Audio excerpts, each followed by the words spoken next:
Chapter number 12 atoms. So ಹಾಗಾದರೆ ಈ atoms ಬಗ್ಗೆ ನಾವು ತಿಳ್ಕೊಳ್ಳೋಕ್ಕಿಂತ ಮುಂಚೆ ಇದರದ ಹಿಸ್ಟ್ರಿ ಬಗ್ಗೆ ನಾವು ನೋಡೋದಾದರೆ, ಈ ಆಚಾರ್ಯ ಕಣದ ಅಂತ ಹೇಳಿ ಕರಿತೀವಿ ನಾವು, ಭಾರತದ ತತ್ವಜ್ಞಾನಿ ಅಂತ ಹೇಳಿ ಕರಿತೀವಿ, ಫಿಲಾಸಫರ್ ಅಂತ ನಾವು ಹೇಳ್ತೀವಲ್ಲ. ಸೊ ನಮ್ಮದು ಭಾರತದ ತತ್ವಜ್ಞಾನಿ ಆಚಾರ್ಯ ಕಣದ ಅಂತ ಹೇಳಿ 3ನೇ ಶತಮಾನದೊಳಗಡೆ ಇದ್ದವರು. ಸೊ ಅವರು ಈ ವಸ್ತುಗಳೇನಿದಾವಲ್ಲ ನಮ್ಮ ಸುತ್ತಮುತ್ತಲು, ಆ ವಸ್ತುಗಳನ್ನು ನಾವು ಡಿವೈಡ್ ಮಾಡ್ಕೊತ ಹೋದರೆ ಕಡೆಯದಾಗಿ ಸಿಗ್ತಕ್ಕಂತಹ ಒಂದು ಸಣ್ಣದೊಂದು ಕಣಕ್ಕೆ ಪರಮಾಣು ಅಂತ ಹೇಳಿ ಹೆಸರಿಡ್ತಾರೆ. ಸೊ ಹಾಗಾಗಿ the everything around us is made up of a small tiny particle that is called atom. ಅಂದರೆ ಈ ಅಟಮ್ ಅನ್ನೋ ಕಾನ್ಸೆಪ್ಟ್ ಯಾವಾಗಿಂದ ಬಂತಂದರೆ 3ನೇ ಶತಮಾನ ಅಂತ ನಾವು ಕರಿತೀವಿ.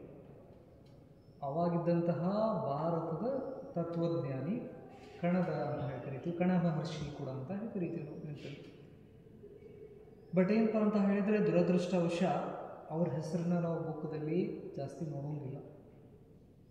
ಈ ಅಟಮ್ಸ್ ಅಂತ ಬಂತಂದರೆ ಫಾರಿನ್ ಸೈಂಟಿಸ್ಟ್ಗಳ ನೇಮನ್ನ ನಾವೇನು ಮಾಡ್ತೀವಿ, ಅಬ್ಸರ್ವ್ ಮಾಡ್ತೀವಿ. ಬಟ್ ಈ ಕಣದ ಮಹರ್ಷಿ ಬಗ್ಗೆ ಸ್ವಲ್ಪ ನಾವು ನೋಡೋದಾದರೆ, ಈ ಪ್ರತಿಯೊಂದು ವಸ್ತುಗಳು, ಫಾರ್ ಎಕ್ಸಾಂಪಲ್ ನಾವು ಡೆಸ್ಕ್ ಹೇಳ್ತೀವಿ, ಟೇಬಲ್, ಪೆನ್, ಪೇಪರ್, ಇವೆಲ್ಲ ಏನಿದಾವಲ್ಲ, ಇವೆಲ್ಲ ಆದಿದ್ದು ಸಣ್ಣ ಸಣ್ಣ ಸಣ್ಣ ಸಣ್ಣ ಕಣದಿಂದ ಆಗ್ಯಾವು ಅಂತ ಹೇಳ್ತಾರೆ. ಆ ಕಣಕ್ಕೇ ನಾವು ಅಟಮ್ ಅಂತ ಹೇಳಿ ಕರಿತೀವಿ. ಸೊ ಹಾಗಾದರೆ ಸದ್ಯ ಈ ಅಟಮ್ ಅಂದ ತಕ್ಷಣವೇ ನಮ್ಮ ಕಣ್ಣೆದುರಿಗೆ ಒಂದು ಪಿಕ್ಚರ್ ಬರ್ತಿತ್ತು. ಸೊ ಏನಪ್ಪ ಅಂತ ಹೇಳಿದರೆ, ಈ ಥರ ಒಂದು ಪಿಕ್ಚರ್ನ ನಾವು ಅಬ್ಸರ್ವ್ ಮಾಡ್ತೀವಿ. ಸೆಂಟ್ರದಲ್ಲಿ ಪಾಸಿಟಿವ್ಲಿ ಚಾರ್ಜ್ಡ್ ನ್ಯೂಕ್ಲಿಯಸ್ ಇರ್ತೀವಿ. ನೆಕ್ಸ್ಟ್ ಅದರ ಸುತ್ತಲೂ ಎಲೆಕ್ಟ್ರಾನ್ ರಿವಾಲ್ವ್ ಆಗ್ತಾ ಇರ್ತೀವಿ.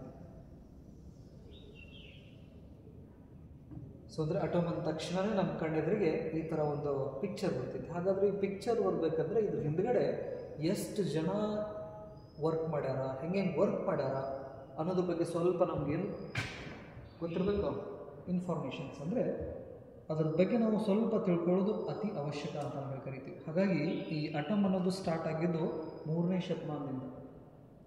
ಸೊ ಹಾಗಾದರೆ ಈ ಕಣ ಮಹರ್ಷಿಯವರು ಏನು ಹೇಳ್ತಾರೆ ಅಂದರೆ, ಈ ಒಂದು ಸಣ್ಣದೊಂದು ಅಟಮ್ ಅನ್ನೋದೇನಿದೆಯಲ್ಲ ಅದನ್ನು ಒಡೆಯೋಕ್ಕಾಗೋಂಗಿಲ್ಲ ಅಂತ ಹೇಳ್ತಾರೆ. ಅವಾಗ ಈಗ ಸದ್ಯ ಮತ್ತೆ ನಾವು ಅಟಮನ್ನು ಬ್ರೇಕ್ ಮಾಡಿದ್ದೀವಿ, ಅದು ಬೇರೆ ಪ್ರಶ್ನೆ. ಬಟ್ ಕಣ ಮಹರ್ಷಿ 3ನೇ ಶತಮಾನದೊಳಗಡೆ ಏನು ಹೇಳ್ತಾರೆ ಅಂದರೆ, ಇದೊಂದು ಅಟಮ್ ಅನ್ನೋದು ಸ್ಮಾಲೆಸ್ಟ್ ಪಾರ್ಟಿಕಲ್, ಆ ಸ್ಮಾಲೆಸ್ಟ್ ಪಾರ್ಟಿಕಲ್ ಎಲ್ಲದರಲ್ಲಿನೂ ಇರ್ತೈತಿ ಅಂತ ಹೇಳ್ತಾರೆ. ಮ್ಯಾಟರ್ ಅಂತ ಏನು ಕರಿತೀವಲ್ಲ, ಅದರೊಳಗಡೆ ಎಲ್ಲದಲ್ಲೂ ನಾವು ಈ ಅಟಮ್ಸನ್ನು ನಾವು ನೋಡ್ಬೋದು. ಈ ಅಟಮನ್ನು ನಾವು ಮತ್ತೆ ಒಡೆಯೋಕ್ಕಾಗೋಂಗಿಲ್ಲ ಅಂತ ಹೇಳ್ತಾರೆ. ಅಂದರೆ ಫಸ್ಟ್ ಅವರು ಕೊಡೋ ಕಾನ್ಸೆಪ್ಟ್ ಏನಂದರೆ, ನಮ್ಮ ಸುತ್ತಮುತ್ತಲು ಇರ್ತಕ್ಕಂತಹ ಈ ಮಟೀರಿಯಲ್ಸ್ ಎಲ್ಲ ಸಣ್ಣ ಸಣ್ಣ ಕಣದಿಂದ ಆಗೈತಿ, ಆ ಕಣಕ್ಕೆ ಅಟಮ್ ಅಂತ ಹೆಸರಿಡ್ತೀವಿ ನೆನಪಲ್ಲಿ. ಹಾಗಾದರೆ ಈ ಅಟಮನ್ನು ಏನು ಮಾಡೋಕ್ಕಾಗಂಗಿಲ್ಲ ಅಂತ ಹೇಳ್ತಾರೆ ಅವರು, ಬ್ರೇಕ್ ಮಾಡೋಕ್ಕಾಗಂಗಿಲ್ಲ, ಅಂದರೆ ಅದನ್ನು ಮತ್ತೆ ನಾನು ಒಡೆಯೋಕ್ಕಾಗಂಗಿಲ್ಲ ಅಂತ ಹೇಳ್ತಾರೆ. ಮತ್ತು ಅದಲ್ಲದೆ ಈ ಥರ ಅಟಮ್ಸನ್ನು ನಾವು ಕ್ರಿಯೇಟ್ ಮಾಡೋಕ್ಕೂ ಹೋಗೋಂಗಿಲ್ಲ, ಡಿಸ್ಟ್ರಾಯ್ ಮಾಡೋಕ್ಕೂ ಹೋಗೋಂಗಿಲ್ಲ. ಯಾರ್ದು ಥಿಯರಿ ಇದೆಲ್ಲ? ಕಣ ಮಹರ್ಷಿ ಅವ್ರದ್ದು ಥಿಯರಿ. ನೆನಪಿರಲಿ, 3ನೇ ಶತಮಾನದೊಳಗಡೆ ಈ ಭಾರತದ ತತ್ವಜ್ಞಾನಿ ಕಣ ಮಹರ್ಷಿ ಹೇಳಿದ್ದಿದ್ದು ಇನ್ಫಾರ್ಮೇಷನ್ ಎದ್ರ ಬಗ್ಗೆ, ನಮ್ಮ ಸುತ್ತಮುತ್ತಲು ಏನು ಮಟೀರಿಯಲ್ ವರ್ಲ್ಡ್ ಇದೆಯಲ್ಲ, ಈ ಮಟೀರಿಯಲ್ ವರ್ಲ್ಡ್ ಎದರಿಂದ ಆಗೈತೆ ಅಂದರೆ ಅಟಮ್ನಿಂದ ಆಗೈತಿ. ಈ ಅಟಮನ್ನು ನಾವು ಬ್ರೇಕ್ ಮಾಡೋಕ್ಕಾಗೋಂಗಿಲ್ಲ, ನೆಕ್ಸ್ಟ್ ಅದನ್ನು ನಾವು ಕ್ರಿಯೇಟ್ ಮಾಡೋಕ್ಕೆ ಹೋಗೋಂಗಿಲ್ಲ, ಡಿಸ್ಟ್ರಾಯ್ ಮಾಡೋಕ್ಕಾಗೋಂಗಿಲ್ಲ ಅಂತ ಹೇಳಿ ಕರೀತಾರೆ. ನೆಕ್ಸ್ಟ್ ಅದಲ್ಲದೆ these atoms R the building blocks of material. So ಹಾಗಾದರೆ ಈ ಅಟಮ್ಸೇ ಪ್ರತಿಯೊಂದು ವಸ್ತುಗಳು ಆಗಾಕ ಇದು ಅಟಮ್ಸೇ ಕಾರಣ ಅಂತ ಹೇಳ್ತು. ಅಂದರೆ ಅಟಮ್ದ ಕಲೆಕ್ಷನ್ಸ್ನಿಂದ ನಮಗೆ ಮಟೀರಿಯಲ್ ಸಿಗ್ತದೆ ಅಂತ ಹೇಳಿ ಅವರು ಇನ್ಫಾರ್ಮೇಷನ್ಸನ್ನು ಕೊಡ್ತಾರೆ.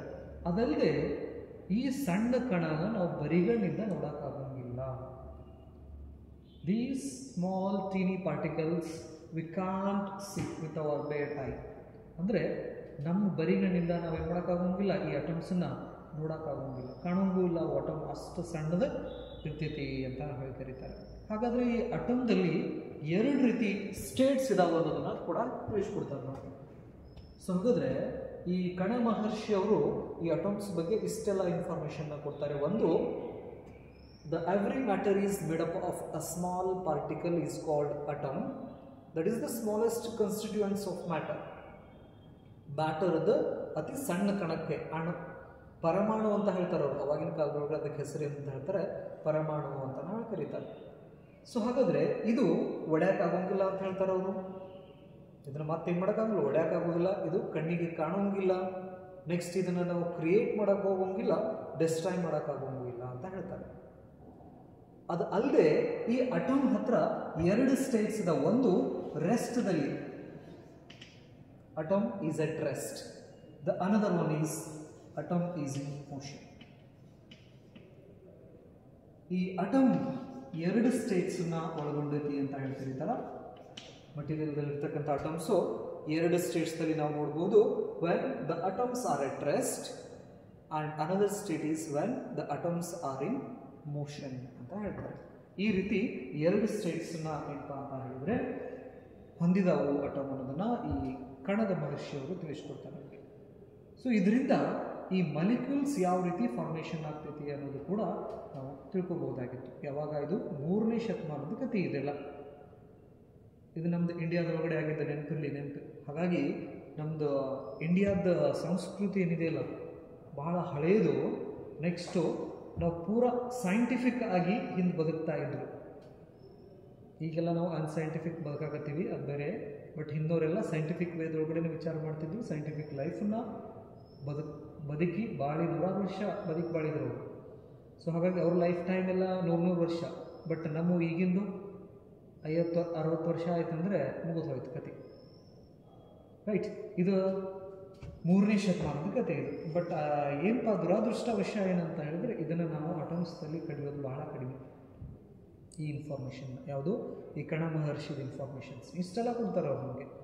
ಸಣ್ಣ ಪಾರ್ಟಿಕಲಿಂದ ಆಗಿದೆ, ಪರಮಾಣುವಿಂದ ಆಗೈತಿ, ಅದನ್ನು ನಾವು ಒಡ್ಯಾಕೆ ಹೋಗೋಂಗಿಲ್ಲ, ಬರಿಗಣ್ಣಿಂದ ನೋಡೋಕ್ಕಾಗೋಂಗಿಲ್ಲ, ಅದನ್ನು ಕ್ರಿಯೇಟ್ ಮಾಡೋಕ್ಕಾಗೋದಿಲ್ಲ, ಡಿಸ್ಟ್ರಾಯ್ ಮಾಡೋಕ್ಕಾಗೋಂಗಿಲ್ಲ.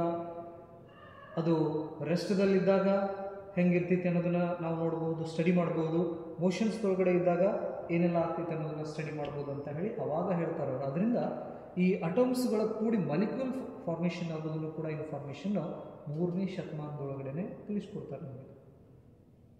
ಇದು ನಮ್ಮ ಭಾರತದೊಳಗಡೆ ಈ ಅಟಮ್ಸ್ ಬಗ್ಗೆ ಕೊಟ್ಟಂತಹ ಮೊದಲನೇ ಏನಂತ ಹೇಳ್ತೀವಿ, ಥಿಯರಿ ಅಂತ ಹೇಳ್ತೀವಿ, ಸಿದ್ಧಾಂತ ಅಂತ ಹೇಳ್ತೀವಲ್ಲ ಇದು.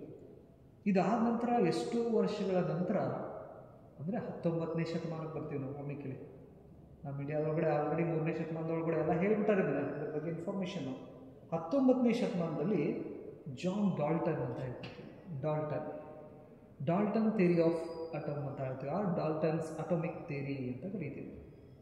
ಈ ಡಾಲ್ಟನ್ ಅವರು ಏನಪ್ಪ ಅಂತ ಹೇಳಿದರೆ ಈ ಫೌಂಡೇಶನಲ್ ಕಾನ್ಸೆಪ್ಟ್ ಇನ್ ಕೆಮಿಸ್ಟ್ರಿ, ಈ ಅಟಮಿಕ್ ಥಿಯರಿ ಏನಿದೆಯಲ್ಲ ಡಾಲ್ಟನ್ ಅವ್ರದ್ದು ಎದಕ್ಕೆ ಯೂಸ್ ಆಗ್ತಿತ್ತು ಅಂದರೆ, ಅಥವಾ ಈ ಥಿಯರಿ ಈ ಕೆಮಿಸ್ಟ್ರಿ ಒಳಗಡೆ foundational concept in chemistry that describes the fundamental nature of life.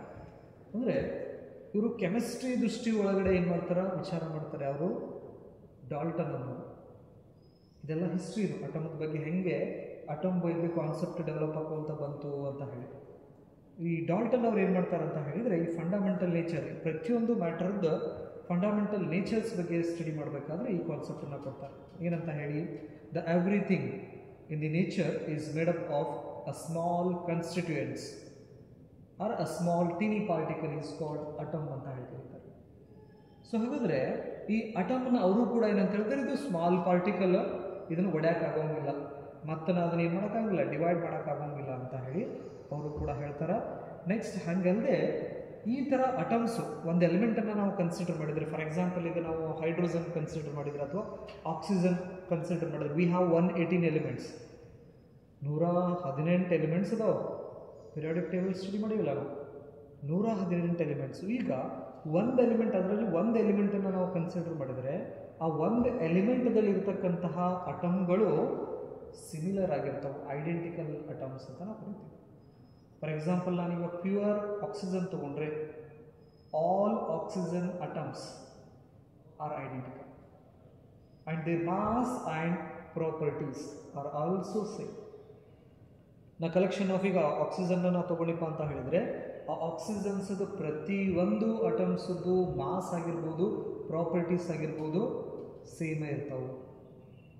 Oxygen atom ಇಲ್ಲೇರೋ ಇರಲಿ ಇನ್ನೊಂದು ಕಡೆ ಇರಲಿ, ಬಟ್ ಆಕ್ಸಿಜನ್ ಅಟಮ್ ಬಂತಪ್ಪ ಅಂತ ಹೇಳಿದ್ರೆ ಅದರದ್ದು ಮಾಸ್ ಮತ್ತು ಪ್ರಾಪರ್ಟೀಸ್ ಸೇಮ್ ಆಗಿರ್ತವೆ. ಅಂದರೆ same elements are having same atoms ಅಂತ ನಾವು ಕರಿತೀವಿ.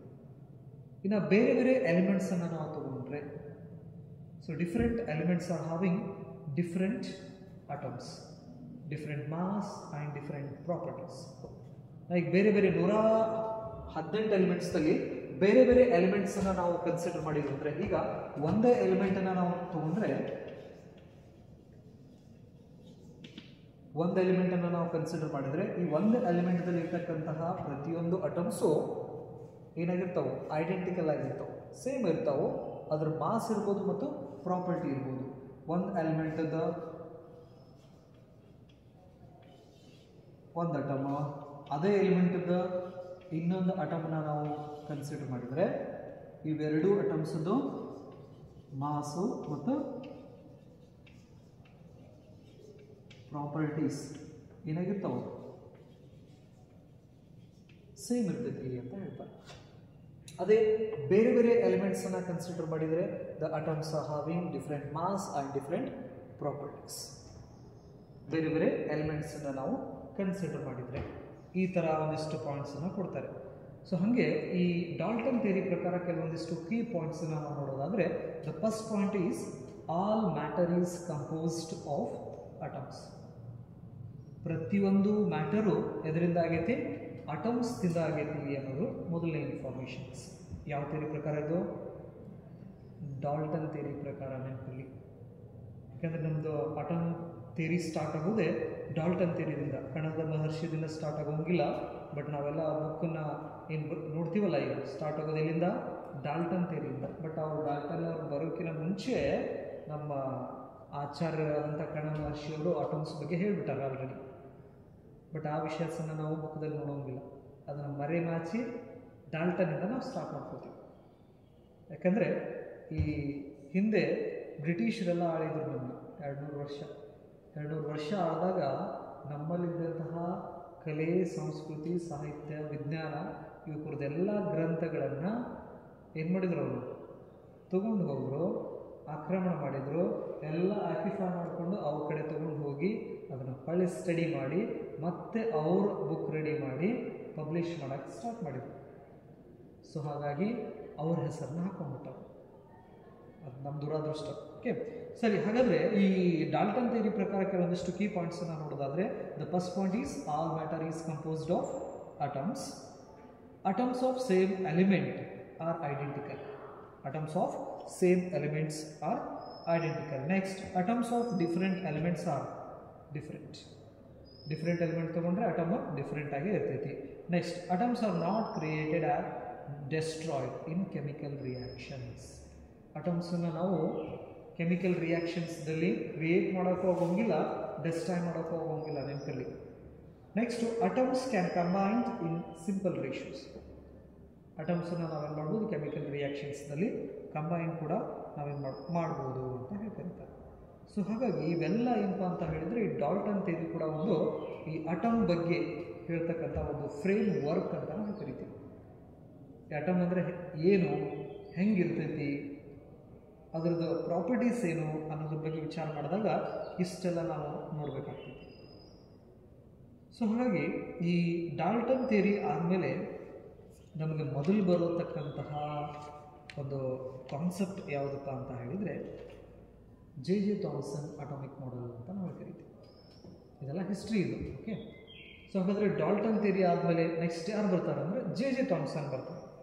ಇವರು ಕೂಡ 19ನೇ ಶತಮಾನದೊಳಗಡೆ, ಈ 19ನೇ ಶತಮಾನದೊಳಗಡೆ 19th ಸೆಂಚುರಿ ಅಂತ ನಾವು ಕರಿತೀವಿ.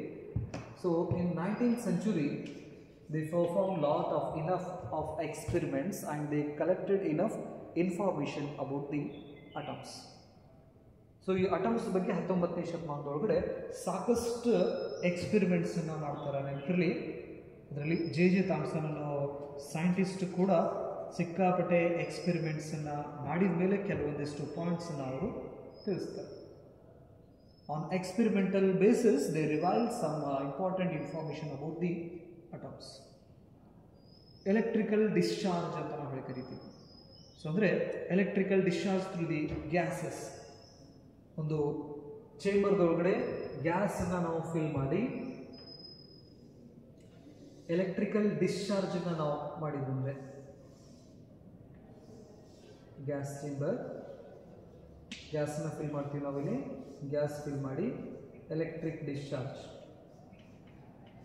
ಎಲೆಕ್ಟ್ರಿಸಿಟಿನ ನಾವು ಪಾಸ್ ಮಾಡಿದಪ್ಪ ಅಂತ ಹೇಳಿದರೆ, so what happens, these gases emit electromagnetic radiations.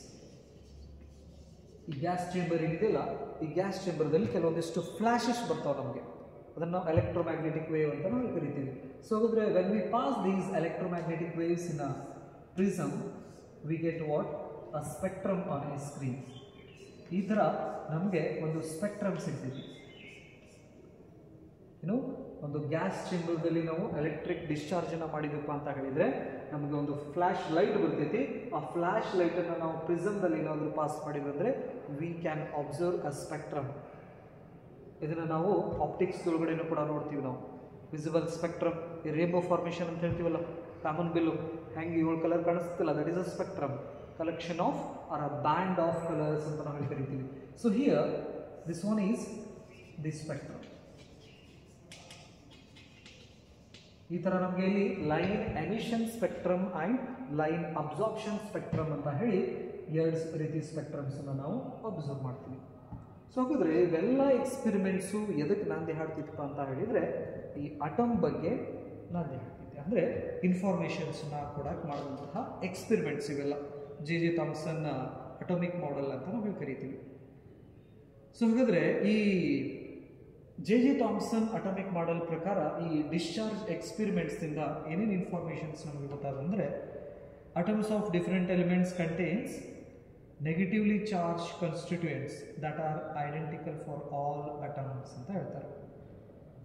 So ಇದರಲ್ಲಿ ಇರ್ತಕ್ಕಂತಹ gas different elements contains a negatively charge constituents that is called electron ಅಂತ ನಾವು ಕರಿತೀವಿ. ಬೇರೆ ಬೇರೆ ಏನು ಎಲಿಮೆಂಟ್ಸ್ ಏನಿದಾವೆ, 118 ಎಲಿಮೆಂಟ್ಸ್ ಇದಾವೆ. ಆ 118 ಎಲಿಮೆಂಟ್ಸ್ದಲ್ಲೂ ಕೂಡ ನೆಗೆಟಿವ್ಲಿ ಚಾರ್ಜ್ ಕಾನ್ಸ್ಟಿಟ್ಯೂಯೆಂಟ್ಸ್ ಇದೆ ಅಂತ ಹೇಳ್ತಾರೆ. ಜೆ ಥಾಮ್ಸನ್ ಈ ಎಲೆಕ್ಟ್ರಿಕಲ್ ಡಿಸ್ಚಾರ್ಜ್ ಎಕ್ಸ್ಪೆರಿಮೆಂಟ್ ಏನಿದಾವಲ್ಲ, through the gases experiment reveals that the different molecules or different atoms of an element that is having a negatively charged constituents that is called electron. So ಅಂದರೆ ಬೇರೆ ಬೇರೆ elements ಇರಲಿ, ಅಷ್ಟು ಎಲಿಮೆಂಟ್ಸನ್ನು ನಾವು check ಮಾಡಿದಾಗ ಅಷ್ಟು ಎಲಿಮೆಂಟ್ಸ್ದಲ್ಲೂ common ಆಗಿ ನೆಗೆಟಿವ್ಲಿ ಚಾರ್ಜ್ ಒಂದು ಕನ್ಸ್ಟಿಟ್ಯೂಯೆಂಟ್ ಇದೆ, ಅಂದರೆ ಪಾರ್ಟಿಕಲ್ ಇದೆ.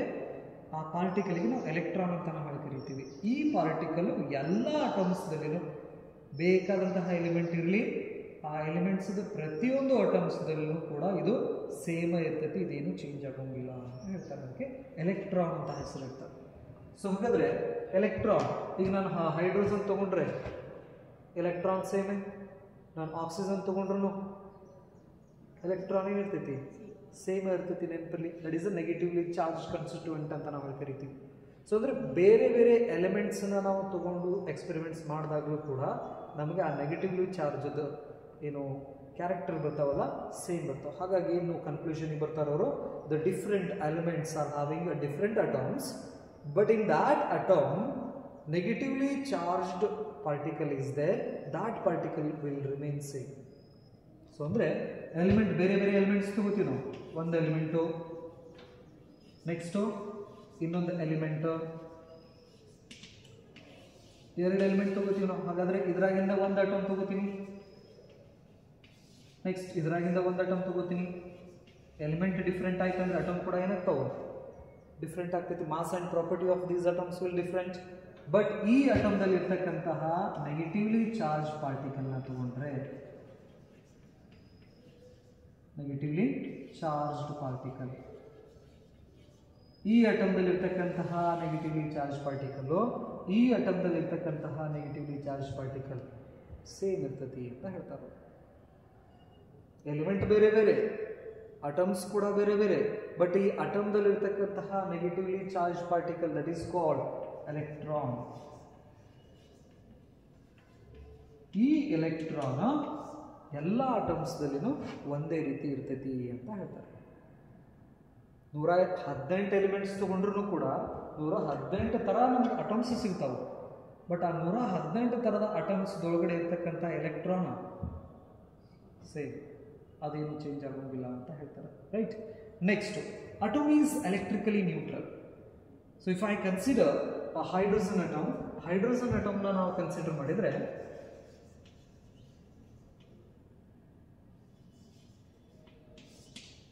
ಸೊ ಒಂದೇ ಪ್ರೋಟಾನ್ ಇದೆ, ಒಂದೇ ಎಲೆಕ್ಟ್ರಾನ್ ಏನಕ್ಕಿರ್ತದೆ ಸುತ್ತಲೂ ಸುತ್ತಿದೆ.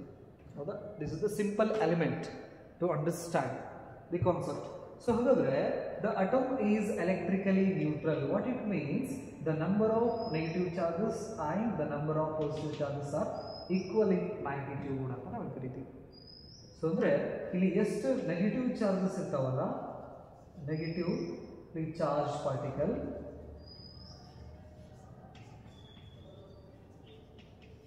is equal to the positively charged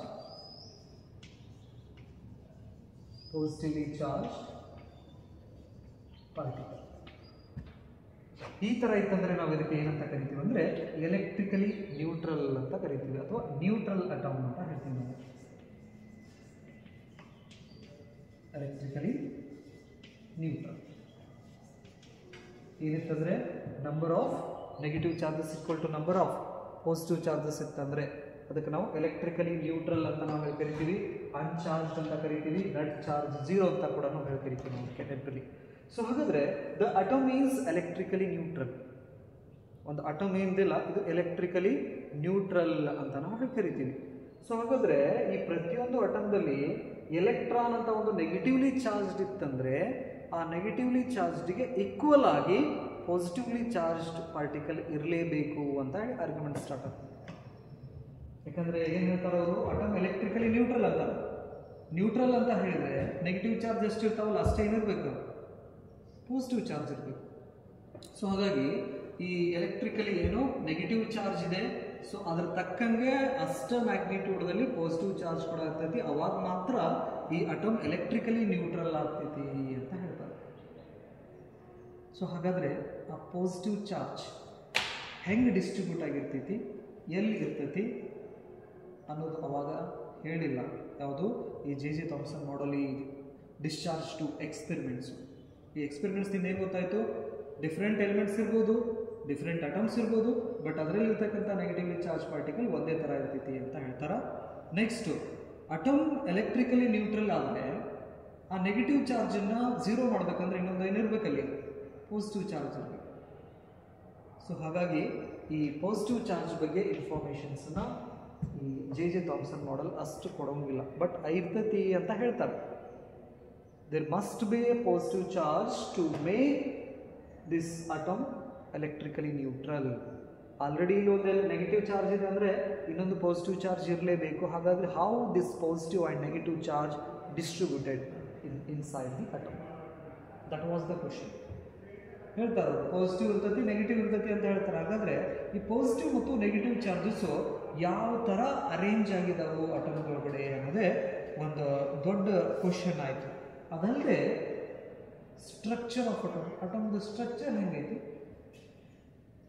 ಈ ಎಲೆಕ್ಟ್ರಿಕ್ ಡಿಸ್ಚಾರ್ಜ್ ಎಕ್ಸ್ಪೆರಿಮೆಂಟ್ಸ್ದಿಂದ ಇಷ್ಟೆಲ್ಲ ಇನ್ಫಾರ್ಮೇಷನ್ಸ್ ಬಂದವು. ಆ ಇನ್ಫಾರ್ಮೇಷನ್ಸ್ದಿಂದ ನಮಗೇನು ಗೊತ್ತಾಯಿತು, ಒಂದು ಪಾಸಿಟಿವ್ ಚಾರ್ಜು ಇದೆ ಅಟಮ್ಸ್ದಲ್ಲಿ, ನೆಗೆಟಿವ್ ಚಾರ್ಜ್ ಕೂಡ ಇದೆ ಅಂತ ಹೇಳಿದರು. ಹಾಗಾದರೆ ಅವಾಗ ಅವ್ರ ತಲೆ ಒಳಗಡೆ ಬಂದಂಥ ಕ್ವಶನ್ಸ್ ಏನಂತ ಹೇಳಿದರೆ, how this negative and positive charges are distributed inside the atom. ಆ ಅಟಮ್ದೊಳಗಡೆ ಈ ಪಾಸಿಟಿವ್ ಮತ್ತು ನೆಗೆಟಿವ್ ಚಾರ್ಜಸ್ ಹೆಂಗೆ ಡಿಸ್ಟ್ರಿಬ್ಯೂಟ್ ಆಗ್ಯಾವು, ಮೊದಲನೇ ಕ್ವಶನ್ನು. ಎರಡನೇ ಕ್ವಶನ್ನು, ಈ ಅಟಮದ ಸ್ಟ್ರಕ್ಚರ್ ಹೆಂಗೈತಿ. ಈಗೆಲ್ಲ ನಮಗೆ ಅಟಮ್ ಅಂದ ತಕ್ಷಣ ಈ ರೀತಿ ನಾವು ಸ್ಟ್ರಕ್ಚರನ್ನು ಅಬ್ಸರ್ವ್ ಮಾಡ್ತೀವಿ, ನಾವು ಬಂದ್ಬಿಡ್ತೈತೆ ನಮ್ಮ ಕಣ್ಣೆದ್ರಿಗಿನ ಒಂದು ನ್ಯೂಕ್ಲಿಯಸ್ಸು, ಅದ್ರ ಸುತ್ತಲೂ ಎಲೆಕ್ಟ್ರಾನ್ ಸುತ್ತೋದು ಬಂದ್ಬಿಡ್ತೈತಿ. ಬಟ್ ಅವಾಗ ಅದು ಗೊತ್ತಿದ್ದಿದ್ದಿಲ್ಲ. ಹೌದು, ಡಾಲ್ಟನ್ ಥಿಯರಿ ಹೇಳಿದರು. ಡಾಲ್ಟನ್ ಆದಮೇಲೆ ಜೆ ಥಾಮ್ಸನ್ ಅವರು ಸಿಕ್ಕಾಪಟ್ಟೆ ಎವಿಡೆನ್ಸನ್ನ ಕಲೆಕ್ಟ್ ಮಾಡಿದರು 19th ಸೆಂಚುರಿ ಒಳಗಡೆ. ಕಲೆಕ್ಟ್ ಮಾಡಿಬಿಟ್ಟು ಅದರಿಂದ ಕೆಲವೊಂದಿಷ್ಟು ಇನ್ಫಾರ್ಮೇಷನ್ನ ತಿಳಿಸಿದ್ರು ನಮಗೆ. ಆ ಇನ್ಫಾರ್ಮೇಷನ್ಸ್ ತಿಳಿಸಿದ ಮೇಲೆ ಬಂದಂತಹ ಕ್ವಶನ್ಸೇ ಒಂದನೇದು, ಈ ಪಾಸಿಟಿವ್ ಆ್ಯಂಡ್ ನೆಗೆಟಿವ್ ಚಾರ್ಜಸ್ ಹೆಂಗೆ ಡಿಸ್ಟ್ರಿಬ್ಯೂಟ್ ಆಗೈತಿ. ನೆಕ್ಸ್ಟ್ ಎರಡನೇದು, ಸ್ಟ್ರಕ್ಚರ್ ಏನು ಅಟಮದ್ದು ಅನ್ನೋದು. ಸೈಜು, ಅದರದ್ದು ಶೇಪು ಯಾವ ಥರ ಐತಿ ಅನ್ನೋದ್ರದ್ದು ಪ್ರಶ್ನೆ ಹುಟ್ಟುಕೋತೀವಿ. ಎಷ್ಟು 2 ಪ್ರಶ್ನೆ ಸ್ಟಾರ್ಟ್ ಆಗ್ತಾವೆ ನಮಗೆ. ಮೊದಲನೇದು ಈ ಪಾಸಿಟಿವ್ ಚಾರ್ಜು ಮತ್ತು ನೆಗೆಟಿವ್ ಚಾರ್ಜು ಹೆಂಗೆ ಡಿಸ್ಟ್ರಿಬ್ಯೂಟ್ ಆಗಿದೆ ಅಟಮ್ದೊಳಗಡೆ ಅನ್ನೋದು. ಎರಡನೇದು ಈ ಅಟಮ್ದ ಸ್ಟ್ರಕ್ಚರ್ ಏನು ಅಂತ ಹೇಳಿ. ಇವೆರಡು ಕ್ವಶನ್ಸ್ಗೆ ಆನ್ಸರ್ಸನ್ನು ಹುಡುಕಕ್ಕೆ ಸ್ಟಾರ್ಟ್ ಮಾಡ್ತಾರೆ. ಸ್ಟಾರ್ಟ್ ಮಾಡಿ ಅದರಲ್ಲಿ ಫಸ್ಟ್ ಮಾಡೆಲನ್ನು ಸಬ್ಮಿಟ್ ಮಾಡೋರು ಯಾರು ಅಂದರೆ ಜೆ ಥಾಮ್ಸನ್ ಅಂತ ನಾವು ಕರಿತೀವಿ. That was the first atomic model proposed by J Thomson in the year of 1898. In the year of 1898ರಲ್ಲಿ ಯಾರು ಜೆ ಥಾಮ್ಸನ್ ಅವರು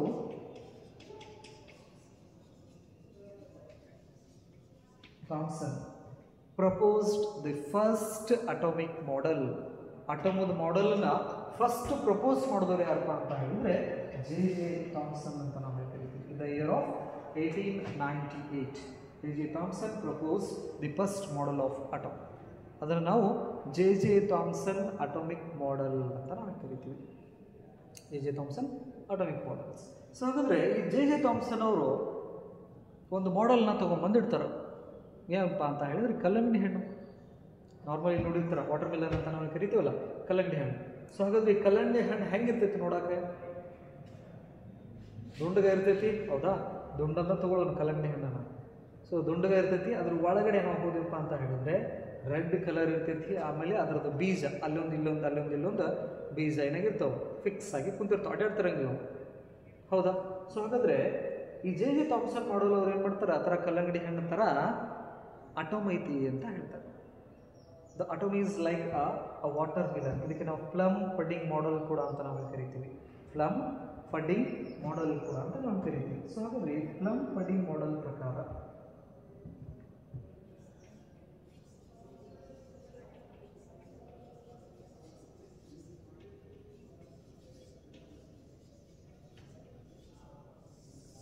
ಈ ಜೆ ಥಾಮ್ಸನ್ ಮಾಡೆಲ್ಗೆ ಇನ್ನೊಂದು ಹೆಸರೇನು, ಪ್ಲಮ್ ಫಡ್ಡಿಂಗ್ ಮಾಡೆಲ್ ಅಂತ ನಾವು ಕರಿತೀವಿ, ಅಥವಾ ವಾಟರ್ ಮಿಲನ್ ಮಾಡೆಲ್ ಕೂಡ ಅಂತ ನಾವು ಕರಿತೀವಿ. ಸೊ ಹಾಗಾದರೆ ಅಕಾರ್ಡಿಂಗ್ ಟು ದಿಸ್ ಮಾಡೆಲ್, ಯಾವುದು ಜೆ ಥಾಮ್ಸನ್ ಅಟಾಮಿಕ್ ಮಾಡೆಲ್ ಪ್ರಕಾರ, according to this J Thomson plum pudding model, atom looks like a watermelon. ಯಾರ ಪ್ರಕಾರ ಇದು? ಜೆ ಥಾಮ್ಸನ್ ಅವರ ಅಟಾಮಿಕ್ ಮಾಡೆಲ್ ಪ್ರಕಾರ ಏನು ಹೇಳ್ತಾರೆ ಅಂದರೆ, ಈ ಅಟಮ್ ಅನ್ನೋದು ಯಾವ ಥರ ಐತಪ್ಪ ಅಂತ ಹೇಳಿದರೆ, ಈ ಕಲ್ಲಂಗಡಿ ಹಣ್ಣು ಥರ ಐತಿ. ಈ ಕಲ್ಲಂಗಡಿ ಹಣ್ಣು ಒಳಗಡೆ ರೆಡ್ ಕಲರ್ ಪೋರ್ಷನ್ ಏನಿದೆಯಲ್ಲ, ಇದು ಯಾವ ಥರ ಡಿಸ್ಟ್ರಿಬ್ಯೂಟ್ ಆಗೈತಲ್ಲ, ಈ ಥರ ಪಾಸಿಟಿವ್ಲಿ ಚಾರ್ಜು ಡಿಸ್ಟ್ರಿಬ್ಯೂಟ್ ಆಗೈತಿ ಅಂತ ಹೇಳ್ತಾರೆ.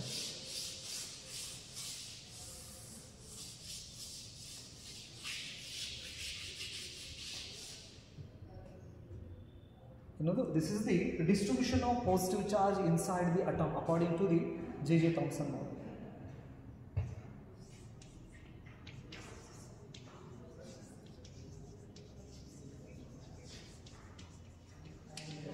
Distribution of positive charge inside the atom. ಯಾವ ಮಾಡೆಲ್ದಲ್ಲಿ ಇದು? ಜೆ ಥಾಮ್ಸನ್ ಅಟಾಮಿಕ್ ಮಾಡೆಲ್ಸ್ದಲ್ಲಿ ಈ ರೀತಿ ಪಾಸಿಟಿವ್ ಚಾರ್ಜ್ ಹೆಂಗೆ ನಾವು ವಾಟರ್ ಮಿಲನ್ಸ್ದಲ್ಲಿ ಆ ರೆಡಿಶ್ ಪೋರ್ಷನ್ ಏನಿರ್ತೈತಲ್ಲ, ಯಾವ ಥರ ಅದು ಡಿಸ್ಟ್ರಿಬ್ಯೂಟ್ ಆಗಿರ್ತೈತಲ್ಲ, ಆ ಥರ ಈ ಪಾಸಿಟಿವ್ ಚಾರ್ಜು ಅಟಮ್ದೊಳಗಡೆ ಡಿಸ್ಟ್ರಿಬ್ಯೂಟ್ ಆಗೈತಿ ಅಂತ ಹೇಳ್ತಾರೆ. ಹಾಗಾದರೆ ಈ ನೆಗೆಟಿವ್ ಚಾರ್ಜ್ ಹೆಂಗೆ ಡಿಸ್ಟ್ರಿಬ್ಯೂಟ್ ಆಗೈತಿ ಅಂತ ಹೇಳ್ತಾರೆ ಅಂದರೆ, ಆ ಕಲ್ಲಂಗಡಿ ಹಣ್ಣು ಒಳಗಡೆ ಬೀಜ ಅಲ್ಲೊಂದು ಇಲ್ಲೊಂದು ಕುಂತಿರ್ತಾವಲ್ಲ, ಆ ಥರ the negative charges are fixed firmly inside this atom. ಈ ಥರ ಅಲ್ಲೊಂದು ಇಲ್ಲೊಂದು ಈ ನೆಗೆಟಿವ್ ಚಾರ್ಜಸ್ ಏನಾಗಿರ್ತಾವೋ ಫಿಕ್ಸ್ಡ್ ಕುಂತಿರ್ತಾವು ಅಂತ ಹೇಳ್ತಾರೆ. ಫಿಕ್ಸ್ಡ್ ಫರ್ಮ್ಲಿ, ಅದ್ರ ಮೂಮೆಂಟ್ ಇರೋಂಗಿಲ್ಲ, ಅಲ್ಲೇ ಫಿಕ್ಸ್ ಆಗಿ ಹೆಂಗೆ ಈ ಕಲ್ಲಂಗಡಿ ಹಣ್ಣು ಒಳಗಡೆ ಬೀಜ ಹೆಂಗೆ ಕುಂತಿರ್ತಾವಲ್ಲ, ಹಂಗೆ ಆ ನೆಗೆಟಿವ್ ಚಾರ್ಜಸ್ ಫಿಕ್ಸ್ಡ್ ಆಗಿ ಒಂದು ಜಾಗದಾಗ ಕುಂತು ಬಿಟ್ಟಿರ್ತಾವೆ, ಏನು ಮಿಸಕ್ತಿರಂಗಿಲ್ಲ ಅಂತ ಹೇಳೋದಕ್ಕೆ ಕೇಳ್ತಾರೆ. So ಹಾಗಾದರೆ this is the first model proposed by J Thomson, how the atom is, how the distribution of positive and negative charges, and what is the structure of the atom ಅನ್ನೋದ್ರ ಬಗ್ಗೆ ಇಷ್ಟು ಇನ್ಫಾರ್ಮೇಷನ್ಸ್ ನಮಗೆ ಸದ್ಯಕ್ಕೆ ಗೊತ್ತಿರೋದು. ಯಾವ model ಪ್ರಕಾರ? J Thomson model ಪ್ರಕಾರ. Right, the atom is like a water metal and the positive charge is distributed uniformly inside that atom, right, and the negative charges are fixed firmly like a seeds in a watermelon. They did not have any motions inside that atom, they fixed firmly. This is the negative charge, distribution of negative charge.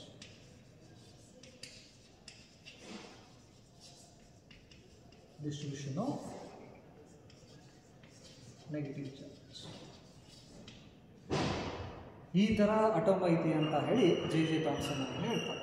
So ಹಾಗಾದರೆ ಈ J Thomson ಅವರ theory ಪ್ರಕಾರ ನೋಡೋದಾದರೆ just atom ಹಿಂಗೈತಿ, water Milan ಥರ ಐತಿ, positively charge uniform ಆಗಿ ಹೆಂಗೆ ಈಗ ಒಂದು ತಾಟಿಗೆ ನಾವು ನೀರು ಹಾಕಿದ್ವಿ ಅಂದರೆ ಆ ನೀರು ಎಲ್ಲ ಕಡೆನೂ ಹೆಂಗೆ ಹರಡ್ತೈತಲ್ಲ ಹಂಗೆ ಪಾಸಿಟಿವ್ ಚಾರ್ಜ್ ಹರಡ್ಬಿಟ್ಟತಿ. ಅದ್ರಾಗ ಅಲ್ಲೊಂದು ಎಲೆಕ್ಟ್ರಾನ್ ಏನಾಗಿರ್ತೈತೆ ಫಿಕ್ಸ್ಡ್ ಆಗಿ ಕುಂತಿರ್ತಾವೆ ಅಂತ ಹೇಳಿ ಜೆ ಥಾಮ್ಸನ್ ಅವ್ರು ಹೇಳ್ತಾರೆ. ಹಾಗಾದರೆ ಇವರು ಥಿಯರಿ ಪ್ರಕಾರ ಯಾವುದು ಜೆ ಥಾಮ್ಸನ್ ಥಿಯರಿ ಪ್ರಕಾರ ಇವರು ಅಟಮ್ದ ಸ್ಟೆಬಿಲಿಟಿ ಬಗ್ಗೆ ಹೇಳೋದಿಲ್ಲ. ಎದಕ್ಕಪ್ಪ ಅಂತ ಹೇಳಿದರೆ ನಮಗೆ ಬೇಸಿಕ್ ಎಲೆಕ್ಟ್ರೋಸ್ಟ್ಯಾಟಿಕ್ಸ್ ಗೊತ್ತಿದೆ. ಪಾಸಿಟಿವ್ ಚಾರ್ಜು ರಿಪಲ್ ಅಕ್ಕಾವು, ನೆಗೆಟಿವ್ ಚಾರ್ಜು ರಿಪಲ್ ಅಕ್ಕಾವು, ಪಾಸಿಟಿವ್ ಏನಾಗ್ತೈತಿ ಅಟ್ರಾಕ್ಟ್ ಆಕೈತಿ. ಈಗ ಪಾಸಿಟಿವ್ ಚಾರ್ಜಸ್ ಇದ್ದಪ್ಪ ಅಂತ ಹೇಳಿದರೆ ಇವೆರಡರ ಮಧ್ಯೆ ರಿಪಲ್ಸಿವ್ ಫೋರ್ಸ್ ಬರ್ತೈತಿ. ನಮಗೆ ನೆಗೆಟಿವ್ ಚಾರ್ಜಸ್ ಇದ್ದಪ್ಪ ಅಂತ ಹೇಳಿದರೆ ಇವ್ರ ಮಧ್ಯೆ ರಿಪಲ್ಸಿವ್ ಫೋರ್ಸ್ ಬರ್ತೈತಿ. ಅದೇ ಒಂದು ಪಾಸಿಟಿವ್ ಚಾರ್ಜು ಒಂದು ನೆಗೆಟಿವ್ ಚಾರ್ಜ್ ಇತ್ತಂದರೆ ಅವ್ರ ಮಧ್ಯೆ ಅಟ್ರಾಕ್ಟಿವ್ ಫೋರ್ಸ್ ಬರ್ತೈತಿ. ಸೊ ಎಲೆಕ್ಟ್ರೋಸ್ಟ್ಯಾಟಿಕ್ ಥಿಯರಿ, ಕೂಲಮ್ಸ್ ಲಾ ಅಂತ ನಾವು ಕರಿತೀವಿ, coulombs law between the charges. So ಅದ್ರ ಬಗ್ಗೆ ಇದು ಇನ್ಫಾರ್ಮೇಷನ್ಸನ್ನು ಕೊಡಲಿಲ್ಲ, ಅಂದರೆ it does not obeys coulombs ಲಾ. ಈ ಮಾಡೆಲ್ ಕೂಲಮ್ಸ್ ಲಾದ ಅಟ್ರಾಕ್ಷನ್ ರಿಪಲ್ಷನ್, ಯಾಕಂದರೆ ಈ ಪಾಸಿಟಿವ್ ಚಾರ್ಜ್ ಎಲ್ಲ ಕಡೆನೂ ಯೂನಿಫಾರ್ಮ್ ಆಗಿ ಡಿಸ್ಟ್ರಿಬ್ಯೂಟ್ ಆಗೈತಿ ಅಂತ ಹೇಳ್ತಾರೆ. ಹಾಗಾದರೆ ಪಾಸಿಟಿವ್ ರಿಪಲ್ ಆಗಬೇಕಲ್ಲ, ಇಲ್ಲಿ ಯೂನಿಫಾರ್ಮ್ ಆಗಿ ಡಿಸ್ಟ್ರಿಬ್ಯೂಟ್ ಆಯ್ತು ಅಂದರೆ ರಿಪಲ್ಷನ್ಸ್ ಬಗ್ಗೆ ಹೇಳೋದಿಲ್ಲ ನೆನಪಲ್ಲಿ. ಈ ನೆಗೆಟಿವ್ ಚಾರ್ಜಸ್ ಮಧ್ಯೆನೂ ಕೂಡ ರಿಪಲ್ಷನ್ ಇದೆ, ಅಟ್ರಾಕ್ಷನ್ ಇದೆ, ಅದ್ರ ಬಗ್ಗೆ ಇನ್ಫಾರ್ಮೇಷನ್ಸ್ ಅಂತ ಹೇಳೋದಿಲ್ಲ. That is the stability of atom ಅಂತ ನಾವು ಕರಿತೀವಿ. The J. Thomson model did not give the information about the stability of atom. And it did not give any information about the nucleus. ಅಂದರೆ ಈ J Thomson model fail ಆಗಕ್ಕೆ ಏನೇನು ಕಾರಣ ಅಂತ ನಾವು ನೋಡ್ಕೊತ ಹೋಗೋದಾದರೆ, ಮೊದಲನೇದು ಅಟಮದ ಸ್ಟೆಬಿಲಿಟಿ ಬಗ್ಗೆ ಹೇಳೋದಿಲ್ಲ. It did not give the information about the stability of atom. The second point, it did not give the information about the nucleus. ಈ ಥಿಯರಿ ಒಳಗಡೆ ನ್ಯೂಕ್ಲಿಯಸ್ ಅನ್ನೋ ಒಂದು ಪದದ ಇನ್ಫಾರ್ಮೇಷನ್ಸನ್ನ ಕೊಡೋಂಗಿಲ್ಲ. ಯಾವುದು J Thomson atomic model.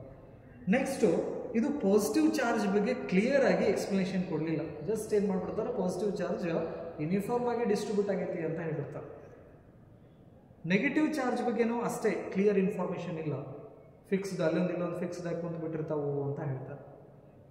Right, ಅಂದರೆ ಪಾಸಿಟಿವ್ ಚಾರ್ಜ್ ಮತ್ತು ನೆಗೆಟಿವ್ ಚಾರ್ಜ್ ಅಂದರೆ ಎಕ್ಸ್ಪ್ಲನೇಷನ್ಸ್ದಲ್ಲಿ ಇದು ಕೊರತೆ ಗೊತ್ತಾಗ್ತೈತಿ. Next distribution of mass and charge.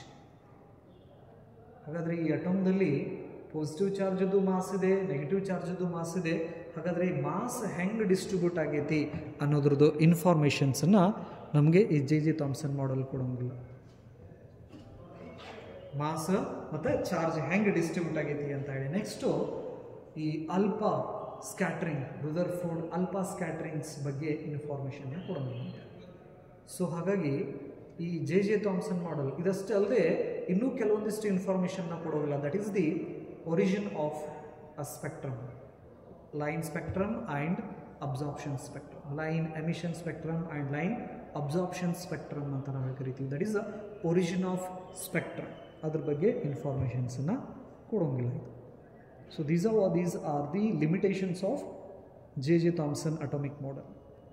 The first one is it did not give the information about the stability of the atom. ಅಂದರೆ ಈ theory fail ಆಗೋಕ್ಕೆ, ಜೆ ಥಾಮ್ಸನ್ ಮಾಡೆಲ್ದ ಫೇಲ್ ಆಗೋಕ್ಕೆ ಏನು ಕಾರಣ ಅಂತ ಹೇಳಿ ಕೇಳಿದ್ರಪ್ಪ ಅಂತ ಹೇಳಿದ್ರೆ ನಾವು ಇವನ್ನೆಲ್ಲ ಬರೀಬೋದು. ಒಂದು ಸ್ಟೆಬಿಲಿಟಿ ಆಫ್ ದಿ ಅಟಮ್, ಅದ್ರ ಬಗ್ಗೆ ಇನ್ಫಾರ್ಮೇಷನ್ನ ಕೊಡಲಿಲ್ಲ. ನ್ಯೂಕ್ಲಿಯಸ್ ಬಗ್ಗೆ ಇನ್ಫಾರ್ಮೇಷನ್ನ ಕೊಡಲಿಲ್ಲ. ನೆಕ್ಸ್ಟು ಪಾಸಿಟಿವ್ ಚಾರ್ಜ್ ಹೆಂಗೆ ಡಿಸ್ಟ್ರಿಬ್ಯೂಟ್ ಆಗೈತೆ ಅನ್ನೋದ್ರ ಬಗ್ಗೆ ಕ್ಲಿಯರ್ ಇನ್ಫಾರ್ಮೇಷನ್ಸನ್ನು ಕೊಡಲಿಲ್ಲ. ನೆಕ್ಸ್ಟು ರುದರ್ಫೋರ್ಡ್ ಸ್ಕ್ಯಾಟರಿಂಗ್ ಎಕ್ಸ್ಪೆರಿಮೆಂಟ್ಸ್ ಬಗ್ಗೆ, ಅಲ್ಫಾ ಪಾರ್ಟಿಕಲ್ ಸ್ಕ್ಯಾಟರಿಂಗ್ ಬಗ್ಗೆ ಇನ್ಫಾರ್ಮೇಷನ್ನ ಕೊಡಲಿಲ್ಲ.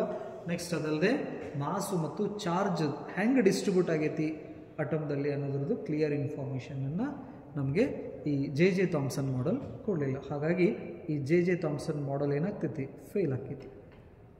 ಅದಾದ ಮೇಲೆ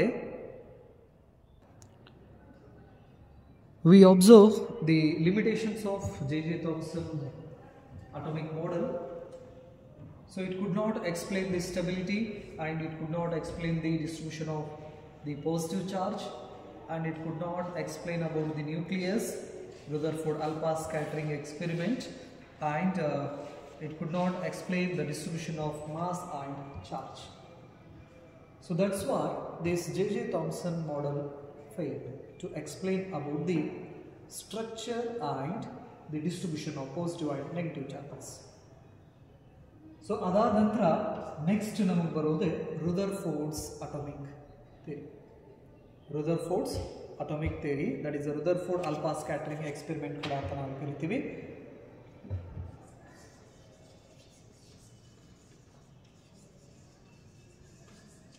ರುದರ್ಫೋರ್ಡ್ಸ್ alpha scattering experiment. alpha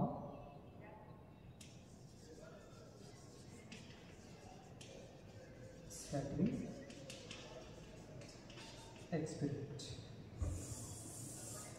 Rutherford atomic theory ಕೂಡ ಅಂತ ನಾವು ಕರಿತೀವಿ ಇದಕ್ಕೆ, ರೈಟ್. ಸೊ ಫಸ್ಟ್ ನಮಗೆ ಬರೋದು ಕಣಮಹರ್ಷಿದ ಥಿಯರಿ ಬರ್ತೈತಿ, ಅಟಾಮಿಕ್ ಥಿಯರಿ. ಅದಾದ ನಂತರ ನಾವು ಡಾಲ್ಟನ್ ಥಿಯರಿನ ನೋಡ್ತೀವಿ. ಕಣಮಹರ್ಷಿದು 3ನೇ ಶತಮಾನದೊಳಗಡೆ ನಾವು ನೋಡಿದರೆ, ಡಾಲ್ಟನ್ ಥಿಯರಿನ ನಾವು 19ನೇ ಶತಮಾನದೊಳಗಡೆ ನೋಡ್ತೀವಿ. ಇದೇ 19ನೇ ಶತಮಾನದಲ್ಲಿ ಈ ಜೆ ಜೆ ಥಾಮ್ಸನ್ ಅವರು ಸಾಕಷ್ಟು ಎವಿಡೆನ್ಸನ್ನು, ಎಕ್ಸ್ಪೆರಿಮೆಂಟ್ಸನ್ನು ಮಾಡೋದ್ರಿಂದ ಎವಿಡೆನ್ಸನ್ನು ಕಲೆಕ್ಟ್ ಮಾಡಿ ಈ ಅಟಮ್ಸ್ ಬಗ್ಗೆ ಕೆಲವೊಂದಿಷ್ಟು ಇನ್ಫಾರ್ಮೇಷನ್ನ ಕೊಡ್ತಾರೆ. ಅದಲ್ಲದೆ ಅವ್ರದ್ದೇ ಆದಂತಹ ಒಂದು ಮಾಡೆಲನ್ನು ಕೂಡ ಅವರು ಪ್ರೆಸೆಂಟ್ ಮಾಡ್ತಾರೆ. ಅದಕ್ಕೆ ನಾವು ಪ್ಲಂಪೆಟಿಂಗ್ ಮಾಡೆಲ್ ಕೂಡ ಅಂತ ಕರಿತೀವಿ. ಆ ಮಾಡೆಲ್ಸ್ದಿಂದ ನಮಗೆ ಏನು ಗೊತ್ತಾಯಿತು ಮತ್ತು ಏನು ಗೊತ್ತಾಗಲಿಲ್ಲ ಅನ್ನೋದು ಕೂಡ ನಮಗೆ ಗೊತ್ತಾಯಿತು. ಈಗ ಈ ರುದರ್ಫೋರ್ಡ್ ಮಾಡೆಲ್ ಅವರು ನಮಗೆ ಭಾಳಷ್ಟು ಇಂಪಾರ್ಟೆಂಟ್ ಇನ್ಫಾರ್ಮೇಷನ್ಸ್ ಅಟಮ್ಸ್ ಬಗ್ಗೆ ತಿಳಿಸ್ಕೊಡ್ತಾರೆ. ಸೊ ಹಾಗಾದರೆ let's study the Rutherford alpha scattering experiment. So this let us to understand about the nucleus. ಹಾಗಾದರೆ ರುದರ್ಫೋರ್ಡ್ ಮಾಡೆಲ್ ನಮ್ಗೆ ಏನೆಲ್ಲ ತಿಳಿಸ್ಕೊಡ್ತಿತ್ತು ಅಂದರೆ, ನ್ಯೂಕ್ಲಿಯಸ್ ಬಗ್ಗೆ ಇನ್ಫಾರ್ಮೇಷನ್ಸ್ ನಮ್ಗೆ ಗೊತ್ತಿದ್ದಿಲ್ಲ ಜೆ ಜೆ ಥಾಮ್ಸನ್ ಮಾಡೆಲ್ದಲ್ಲಿ. ಈ ರುದರ್ಫೋರ್ಡ್ ಮಾಡೆಲ್ ನಮಗೆ ನ್ಯೂಕ್ಲಿಯಸ್ ಬಗ್ಗೆ ಇನ್ಫಾರ್ಮೇಷನ್ನ ಕೊಡ್ತಿತ್ತು. ಅದರದ್ದು ಸೈಜ್ ಆಗಿರ್ಬೋದು, ಅಟಮ್ದ ಸೈಜ್ ಆಗಿರ್ಬೋದು, ಅದರದ್ದು ಇನ್ಫಾರ್ಮೇಷನ್ಸನ್ನು ನಮಗೆ ಈ ರುದರ್ಫೋರ್ಡ್ ಅಲ್ಫಾ ಸ್ಕ್ಯಾಟರಿಂಗ್ ಎಕ್ಸ್ಪೆರಿಮೆಂಟ್ಸ್ ತಿಳಿಸ್ಕೊಡ್ತೀವಿ. ಹಾಗಾದರೆ in this experiments we have different parts. First, let's see the experimental arrangement of this alpha scattering. So, in order to study this alpha scattering experiment, but first we should know about the alpha particles. Alpha particles is nothing but what? Helium nucleus. Now, helium nucleus ಗೆ ನಾವು ಏನಂತ ಕರಿತೀವಿ? Alpha particle ಅಂತ ನಾವು ಕರಿತೀವಿ.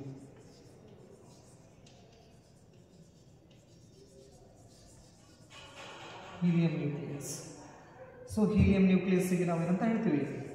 Alpha particle ಅಂತ ನಾವು ಹೇಳ್ತೀವಿ ನೆನಪಲ್ಲಿ. ಸೊ ಹಾಗಾದರೆ ಈ ಹೀಲಿಯಂ ನ್ಯೂಕ್ಲಿಯಸ್ ಹತ್ರ 2 ಪ್ರೋಟಾನ್ ಇರ್ತಾವೆ, 2 ನ್ಯೂಟ್ರಾನ್ ಇರ್ತಾವೆ ನೆನಪಲ್ಲಿ. So this is the helium nucleus. So it has 2 proton and 2 neutron. So ಹಾಗಾದರೆ ಎಷ್ಟು ಪಾಸಿಟಿವ್ ಚಾರ್ಜ್ ಇದಾವಲ್ಲಿ? 2 ಪಾಸಿಟಿವ್ ಚಾರ್ಜ್ ಇರ್ತಾವೆ ನೆನಪಲ್ಲಿ. ಸೊ ಹಾಗಾಗಿ it has a 4 unit of mass, because a proton and neutron is having its own mass. ಪ್ರೋಟಾನದ್ದು ಅದರದಾದಂತಹ mass ಇದೆ, ನ್ಯೂಟ್ರಾನದ್ದು ಅದರದಾದಂತಹ ಮಾಸ್ ಇದೆ. ಹಾಗಾಗಿ ಇಲ್ಲಿ ಎಷ್ಟು ಯೂನಿಟ್ ಮಾಸ್ ಇದೆ ಅಂದರೆ 4 ಯೂನಿಟ್ ಮಾಸ್ ಇದೆ. ಎಷ್ಟು ಯೂನಿಟ್ ಚಾರ್ಜ್ ಇದೆ ಅಂದರೆ 2 ಯೂನಿಟ್ಸ್ ಚಾರ್ಜ್ ಇದೆ. ಯಾವುದು? ಈ ಅಲ್ಫಾ ಪಾರ್ಟಿಕಲ್ ಅಂತ ನಾವು ಕರಿತೀವಲ್ಲ. ಸೊ ಅಲ್ಫಾ ಪಾರ್ಟಿಕಲ್ಸಿಗೆ ಬಂದರೆ ಎಷ್ಟು ಪ್ರೋಟಾನ್ ಇದಾವೋ? 2 ಪ್ರೋಟಾನ್ಸ್ ಇದಾವೋ. ಎಷ್ಟು ನ್ಯೂಟ್ರಾನ್ ಇದಾವೋ? 2 ನ್ಯೂಟ್ರಾನ್ಸ್ ಇದಾವೆ. ಸೊ ಹಾಗಾಗಿ ಆ charge of this nucleus is Z into E ಅಂತ ನಾವು ಕರಿತೀವಿ. where Z stands for what? That is the number of protons. Number of protons. And E stands for what? Charge on proton. E stands for charge on proton.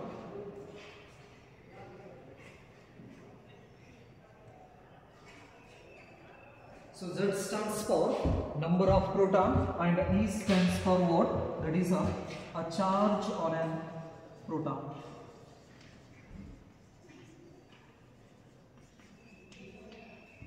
Charge on a proton ಅಂತ ಹೇಳ್ತಿರ್ತೀವಿ. ಹಾಗಾಗಿ a charge of a nucleus is Z into E ಅಂತ ನಾವು ಹೇಳಿ ಬರೀತೀವಿ. Nucleus ಅದು charge ಅದು. Okay, Z into E. Z stands for number of proton and E stands for what? Charge on a proton. And its value is, the charge on a proton is plus 1.6 into 10 to the power minus 19 coulomb is the charge on a proton.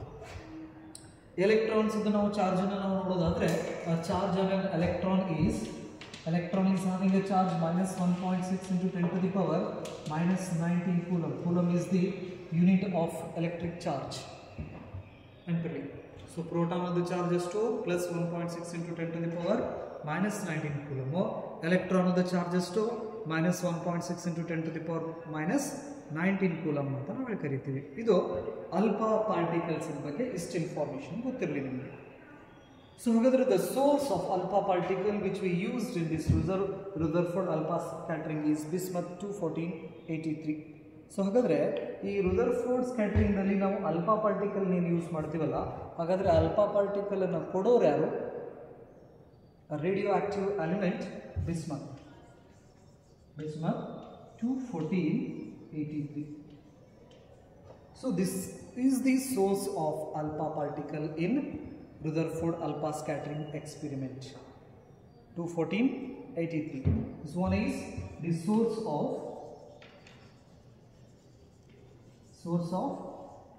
alpha particle. Dinidu alpha particle and emit padde. This one is the radioactive element. This is the radioactive element. Radioactive element which emits alpha particles. ನೆನಪಲ್ಲಿ. So ಹಾಗಾದ್ರೆ Rutherford alpha scattering experiments ನಲ್ಲಿ ನಾವು source ಅಂತ ಏನು use ಮಾಡ್ತೀವಲ್ಲ, ಆ source ಯಾವುದು? Bismuth 214 and 83 ಅಂತ ನಾವು ಕರಿತೀವಿ. ಹಾಗಾದ್ರೆ ನಾವು ಮೆಟಲ್ಸ್ದಲ್ಲಿ ಜಾಸ್ತಿ ತಳ್ಳಗ ಮಾಡಕ್ಕೆ ಬರುವಂತಹ ಮೆಟಲ್ ಯಾವುದಪ್ಪ ಅಂತ ಹೇಳಿದರೆ ಗೋಲ್ಡ್ ಅಂತ ಹೇಳ್ತೀವಿ ನಾವು. ಸೊ ಗೋಲ್ಡನ್ನು ನಾವು ಈ ಪೇಪರ್ ಥರ ಏನು ಮಾಡ್ಕೋಬೋದು? ತಳ್ಳಗ ಮಾಡ್ಕೋಬಹುದು.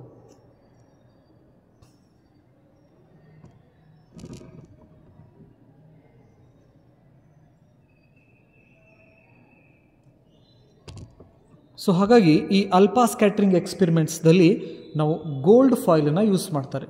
ಯಾಕಂದರೆ ಗೋಲ್ಡನ್ನು ನಾವೇನು ಮಾಡ್ಕೋಬೋದು? ಎಷ್ಟು ಬೇಕಲ್ಲ ಅಷ್ಟು ತಳ್ಳಗ ನಾವು ಮಾಡ್ಕೋಬೋದು. ಹಾಗಾದರೆ the thickness of gold foil used in Rutherford scattering experiment is 2.1 into 10 to the power minus 7 meter. That was the thickness of the gold foil. ಒಂದು ಅಲ್ಫಾ ಪಾರ್ಟಿಕಲ್ ಸೋರ್ಸನ್ನು ಬಿಸ್ಮತ್ ಯೂಸ್ ಮಾಡ್ತಾರೆ, ನೆಕ್ಸ್ಟ್ ಇಲ್ಲಿ ಗೋಲ್ಡ್ ಫಾಯಿಲನ್ನು ಯೂಸ್ ಮಾಡ್ತಾರೆ. Gold foil. So ಹಾಗಾದರೆ ಈ gold ಫಾಯಿಲ್ದು thickness ಎಷ್ಟಂದರೆ, thickness is 2.1 into 10 to the power minus 7 meter. This is the thickness of the gold foil which we used in this alpha scattering experiment.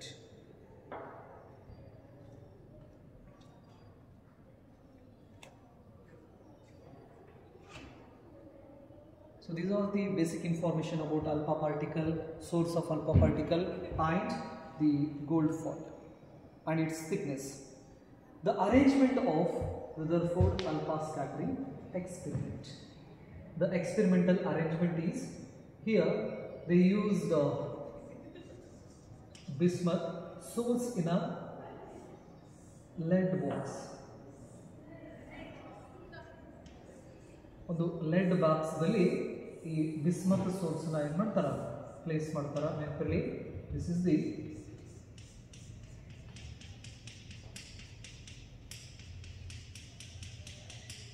LED box. ಅದರೊಳಗಡೆ bismuth 21483 alpha particle ಸೋರ್ಸನ್ನು place ಮಾಡ್ತಾರೆ. So ಅದಾದ ನಂತರ ಇದೇ ಲೆಡ್ದು ಒಂದಿಷ್ಟು ಬ್ರಿಕ್ಸ್ನ ಈ ಥರ to get a intense beam of alpha particle.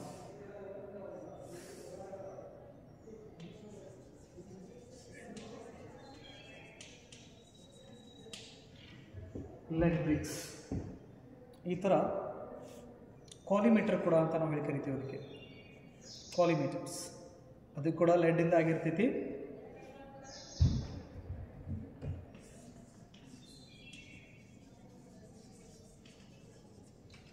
lead collimator.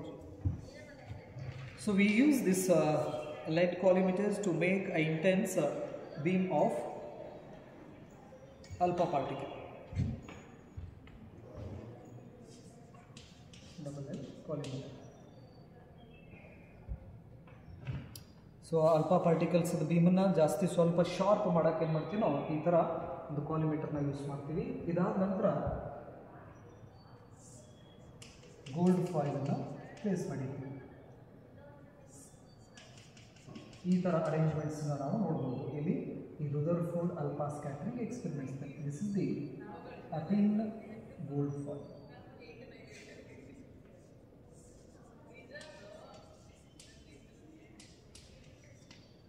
In gold foil, and its thickness is 2.1 into 10 to the power minus 7 meter.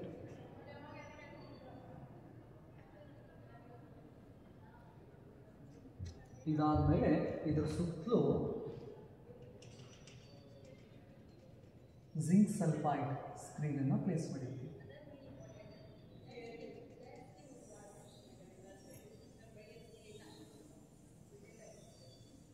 This is the zinc sulfide screen, ZNS ಅಂತ ಹೇಳ್ತೀವಿ. Zinc sulphide screen. ಈ screen ಮೇಲೆ rotating ಡಿಟೆಕ್ಟರ್ನ ಇಟ್ಟಿದ್ದೀವಿ. Movable detector.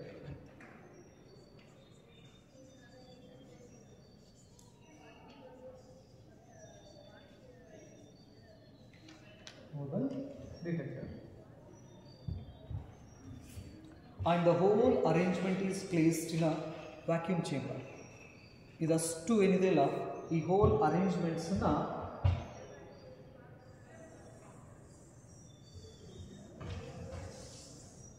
the whole arrangement is placed in a vacuum chamber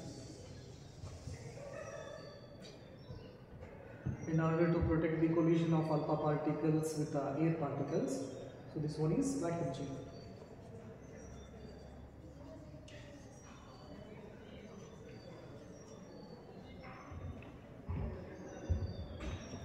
So this one is the experimental arrangement of Rutherford alpha scattering experiment.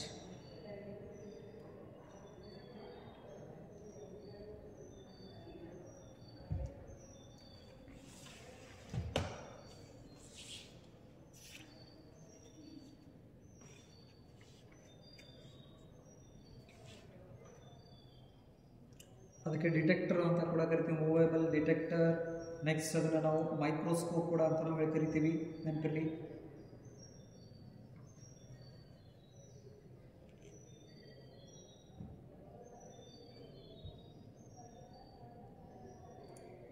ಇದೇ ಡಯಾಗ್ರಾಮ್ನ ಈ ರೀತಿನೂ ಕೂಡ ತೋರಿಸ್ತಾನೆ.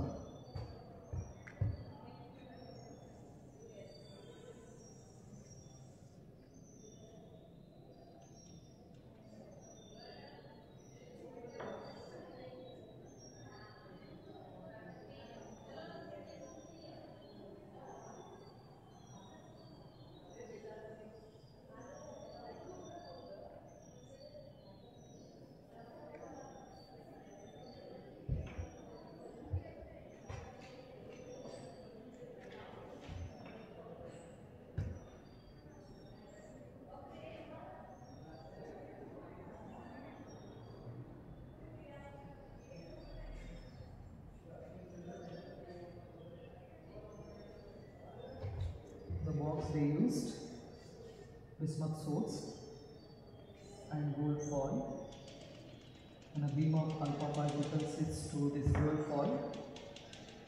These gold foil scatters these alpha particles.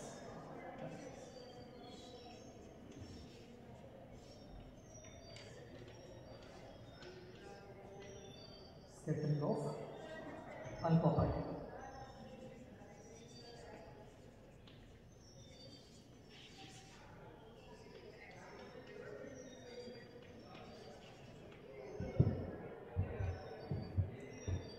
So this is the experimental arrangement of what Rutherford's alpha scattering experiment.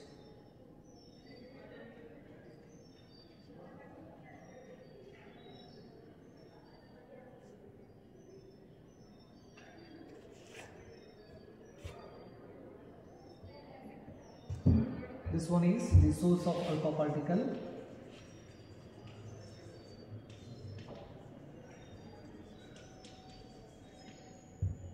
Which emits alpha particle in all the directions. We used here a lead bricks. Barid mugita. Adastu diagram hakidra sir.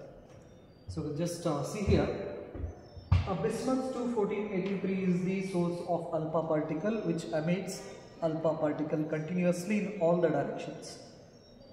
ನಮಗೆ ಯಾವ direction ಬೇಕಲ್ಲ ಆ directions ಅಷ್ಟೇ ನಾವು ಏನು ಮಾಡ್ತೀವಿ, ಒಂದು small light box ನ ಯೂಸ್ ಮಾಡಿ ಒಂದು ಓಪನಿಂಗ್ ಕೊಡ್ತೀವಿ. ಸೊ ಹಾಗಾದ್ರೆ through this opening, so we can have a large number of alpha particles with different energies. The energy of these emitted electrons from this source is 5.5 million electron volt. This is the energy of the scattering or emitted alpha particles from this source. Energy of alpha particles. So we get a beam of alpha particle from the source bismuth 214, and here we use lead bricks to collimate that beam of alpha particles. So ಅಂದ್ರೆ ಇಲ್ಲಿಂದ ಏನೋ ಹೊರಗೆ ಬರ್ತೈತಿ, ಹೊರಗೆ ಬಂದಿದ್ದು ಆ alpha particles beam ಅನ್ನ ನಾವು ಇನ್ನೂ ಶಾರ್ಪ್ ಮಾಡ್ಕೊಳ್ಳೋಕ್ಕೋಸ್ಕರ ನಾವಿಲ್ಲಿ lead bricks ಅನ್ನ ನಾವು ಯೂಸ್ ಮಾಡ್ತೀವಿ. We use lead bricks to collimate or to make a sharp beam of alpha particles. So ಹಾಗಾಗಿ ಇಲ್ಲಿಂದ ನಮಗೆ ಬರಬೇಕಾದ್ರೆ ಶಾರ್ಪ್ ಅಲ್ಫಾ ಪಾರ್ಟಿಕಲ್ ಅದು ಬೀಮ್ ಹೊರಗಡೆ ಬರ್ತಿದೆ. It's a beam of alpha particle. So ಹಾಗಾದ್ರೆ when beam of alpha particle hits to the gold foil, so ಇಲ್ಲಿಂದ ಈ ಅಲ್ಫಾ ಪಾರ್ಟಿಕಲ್ಸ್ ಈ ಗೋಲ್ಡ್ ಫಾಯಿಲ್ಗೆ ಏನಾಯ್ತಂದ್ರೆ ಬಡಿತಪ್ಪ ಅಂತ ಹೇಳಿದ್ರೆ ಬೇರೆ ಬೇರೆ ಡೈರೆಕ್ಷನ್ಸ್ದಲ್ಲಿ ಅಲ್ಫಾ ಪಾರ್ಟಿಕಲ್ಸ್ ಏನಾಗ್ತಾವೆ, ಸ್ಕ್ಯಾಟರ್ಡ್ ಆಗ್ತವೆ, ರೈಟ್. ಸೊ ಈ ಎಕ್ಸ್ಪೆರಿಮೆಂಟ್ಸನ್ನ ಮಾಡಿ ಡಾಟಾಸನ್ನು ಕಲೆಕ್ಟ್ ಮಾಡಿ ಗ್ರಾಫನ್ನು ಪ್ಲಾಟ್ ಮಾಡ್ತಾರೆ. ಈ ಎಕ್ಸ್ಪೆರಿಮೆಂಟ್ ಪ್ರಕಾರ ದಿಸ್ ಇಸ್ ದಿ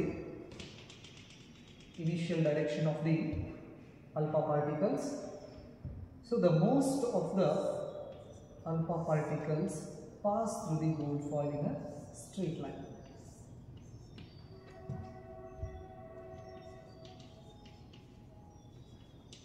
So ಹಾಗಾದ್ರೆ ಈ ಗೋಲ್ಡ್ ಫಾಯಿಲ್ ನಲ್ಲಿ ಅಲ್ಫಾ ಪಾರ್ಟಿಕಲ್ಸ್ ಬಂದು ಬಡದು ಅಂದ್ರೆ ಈ ಅಲ್ಫಾ ಪಾರ್ಟಿಕಲ್ಸ್ ಒಳಗಡೆ almost all alpha particles straight ಆಗಿ ಈಗ ಪಾಸ್ ಆಗಿ ಹೋಗ್ಬಿಡ್ತಾವೆ. ಕೆಲವೊಂದಿಷ್ಟು ಅಲ್ಫಾ ಪಾರ್ಟಿಕಲ್ಸ್ ಬೇರೆ ಬೇರೆ ಆಂಗಲ್ಸ್ ನಲ್ಲಿ ಸ್ಕ್ಯಾಟರ್ಡ್ ಆಗಿ ಸ್ಟಾರ್ಟ್ ಆಗ್ತವೆ ಈ ತರ. ಸೊ ಇನಿಷಿಯಲ್ ಡೈರೆಕ್ಷನ್ಸ್ ದಿಂದ ಇದು ಎಷ್ಟು ಆ್ಯಂಗಲ್ದಲ್ಲಿ ಸ್ಕ್ಯಾಟರ್ಡ್ ಆಗಿರ್ತೈತಲ್ಲ ಅದಕ್ಕೆ ನಾವು ಥೀಟಾ ಅಂತ ನಾವು ಕರಿತೀವಿ. Where theta stands for what, scattering angle. Initial ಡೈರೆಕ್ಷನಿಂದ ಎಷ್ಟು ಆ್ಯಂಗಲ್ದಲ್ಲಿ ಸ್ಕ್ಯಾಟರ್ಡ್ ಆಯಿತು ಅನ್ನೋದನ್ನು ತಿಳಿಸ್ಕೊಡ್ತೀವಿ. This is the scattering angle or angle of scattering ಕೂಡ ಅಂತ ನಾವು ಕರಿತೀವಿ. ಈ ರೀತಿ ಆ್ಯಂಗಲ್ಸ್ನ ನಾವೇನು ಮಾಡ್ತೀವಿ, ಮೆಷರ್ ಮಾಡ್ತೀವಿ. ಈ ಮೂವೇಬಲ್ ಡಿಟೆಕ್ಟರ್ ಏನಿದೆಯಲ್ಲ, ಈ ಮೂವೇಬಲ್ ಡಿಟೆಕ್ಟರ್ ಇನ್ನೊಂದು information. So after scattering the alpha particles hits to this zinc sulphide screen. ಯಾವಾಗ ಅಲ್ಫಾ ಪಾರ್ಟಿಕಲ್ ಇಲ್ಲಿಂದ ಸ್ಕ್ಯಾಟರ್ಡ್ ಆಗಿ ಬಂದು ಈ ಜಿಂಕ್ ಸಲ್ಫೈಡ್ ಸ್ಕ್ರೀನ್ ಮೇಲ್ಗಡೆ ಬೀಳ್ತಿತ್ತಿಲ್ಲ, ಅವಾಗ ಒಂದು ಫ್ಲ್ಯಾಶ್ ಲೈಟ್ ಬರ್ತಿತ್ತು. ಆ ಫ್ಲ್ಯಾಶ್ ಲೈಟನ್ನು ಈ ಮೂವೇಬಲ್ ಡಿಟೆಕ್ಟರ್ ಏನು ಮಾಡ್ತೈತಿ, ಡಿಟೆಕ್ಟ್ ಮಾಡಿ ಅದನ್ನು ಕೌಂಟ್ ರೂಪದಲ್ಲಿ ನಮ್ಗೆ ಕೊಡ್ತೈತಿ ಫ್ಲ್ಯಾಶ್. ಸೊ ಹಾಗಾದರೆ after scattering the alpha particles hits on the zinc sulfide screen, we get a flash on that zinc sulfide screen. We use the detector to detect that flash. Count ಅಂತ ಕೂಡ ಕರಿತೀವಿ ನಾವು, ಇಲ್ಲಿ count ಅಂತ word use ಮಾಡ್ತೀವಿ ನಾವು. So ಹಾಗಾದರೆ with the help of this movable detectors we detect the counts of these scattered alpha particles and we measure the angle of scattering. So ಹಾಗಾದರೆ ಇಲ್ಲಿ ನಾವು ಆಂಗಲ್ ಆಫ್ ಸ್ಕ್ಯಾಟರಿಂಗ್ ಥೀಟಾನ ಮೆಷರ್ ಮಾಡ್ತೀವಿ. Next ಎಷ್ಟೆಷ್ಟು particle ಎಷ್ಟೆಷ್ಟು ಆ್ಯಂಗಲ್ದಲ್ಲಿ scattered ಆಗ್ಯಾವ ಅನ್ನೋದನ್ನು ಕೂಡ ಏನು ಮಾಡ್ತೀವಿ ನಾವು ಈ ಎಕ್ಸ್ಪೆರಿಮೆಂಟ್ಸ್ನಿಂದ ಮೆಷರ್ ಮಾಡ್ತೀವಿ. ಸೊ ಹಾಗಾದರೆ ಇಲ್ಲಿ ಎಕ್ಸ್ಪೆರಿಮೆಂಟ್ ಅರೇಂಜ್ಮೆಂಟ್ ಏನಿದೆ, ಒಂದು ಸೋರ್ಸ್ ಇದೆ, ಆ ಸೋರ್ಸಿಂದ ಬರ್ತಕ್ಕಂಥ ಅಲ್ಫಾ ಪಾರ್ಟಿಕಲನ್ನು ಶಾರ್ಪ್ ಬೀಮ್ ಮಾಡ್ಕೊಳ್ಳೋಕ್ಕೆ ನಾವು ಲೆಡ್ ಬ್ರಿಕ್ಸನ್ನು ಯೂಸ್ ಮಾಡ್ತೀವಿ. ಹಾಗಾದರೆ ಇಲ್ಲಿ ಬರ್ತಕ್ಕಂತಹ ಅಲ್ಫಾ ಪಾರ್ಟಿಕಲ್ ಎನರ್ಜಿ ಎಷ್ಟಿದೆ, 5.5 ಮಿಲಿಯನ್ ಎಲೆಕ್ಟ್ರಾನ್ ವೋಲ್ಟ್ ಎನರ್ಜಿ ಇದೆ. ಇದು ಶಾರ್ಪ್ ಬೀಮ್ದಲ್ಲಿ ಬಂದು ಈ ಗೋಲ್ಡ್ ಫಾಯಿಲ್ ಮೇಲ್ಗಡೆ ಬಿತ್ತಂದರೆ ಈ ಅಲ್ಫಾ ಪಾರ್ಟಿಕಲ್ಸು ಬೇರೆ ಬೇರೆ ಆ್ಯಂಗಲ್ಸ್ದಲ್ಲಿ ಬೇರೆ ಬೇರೆ ಡೈರೆಕ್ಷನ್ಗೆ ಸ್ಕ್ಯಾಟರ್ಡ್ ಆಗ್ತವೆ. ಆ ಸ್ಕ್ಯಾಟರ್ಡ್ ಆಗಿ ಆ ಜಿಂಕ್ ಸ್ಕ್ರೀನ್ ಮೇಲ್ಗಡೆ, ಜಿಂಕ್ ಸಲ್ಫೈಡ್ ಸ್ಕ್ರೀನ್ ಮೇಲ್ಗಡೆ ಬಿತ್ತಂದರೆ ಫ್ಲ್ಯಾಶ್ ಲೈಟ್ ಬರ್ತಿತ್ತು ನಮಗೆ ಒಂದು. ಆ ಲೈಟನ್ನು ನಾವು ಡಿಟೆಕ್ಟರಿಂದ ಡಿಟೆಕ್ಟ್ ಮಾಡ್ತೀವಿ. ಡಿಟೆಕ್ಟ್ ಮಾಡಿ ಡಾಟಾಸನ್ನು ಕಲೆಕ್ಟ್ ಮಾಡ್ಕೋತೀವಿ. ಸೊ ಆ ಡಾಟಾಸನ್ನು ಕಲೆಕ್ಟ್ ಮಾಡಿಕೊಂಡು ನಾವು ಒಂದು ಗ್ರಾಫನ್ನು ಪ್ಲಾಟ್ ಮಾಡ್ತೀವಿ. Scattering angle and the number of particles scattered ಅನ್ನೋದನ್ನು ಒಂದು ಗ್ರಾಫನ್ನು ಏನು ಮಾಡ್ತೀವಿ ನಾವು ಪ್ಲಾಟ್ ಮಾಡ್ತೀವಿ. From the experiments we collected data of angle of scattering in degrees and the number of scattered alpha particles and we plot the graph. The graph is like this. From this graph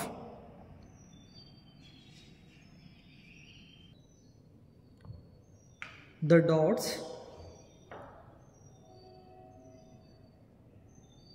dots in this figure represents the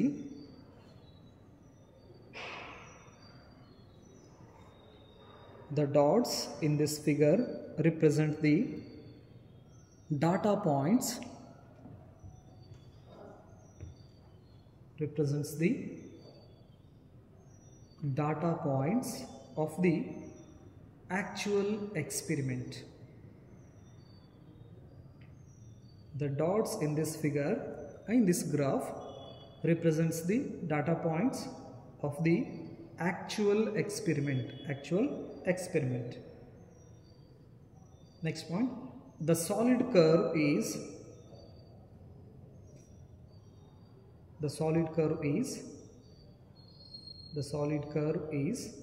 the theoretical prediction. The solid curve is the theoretical prediction based on the assumption. The solid curve is the theoretical prediction based on the assumption that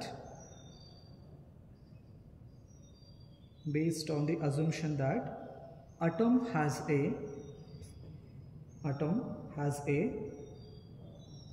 small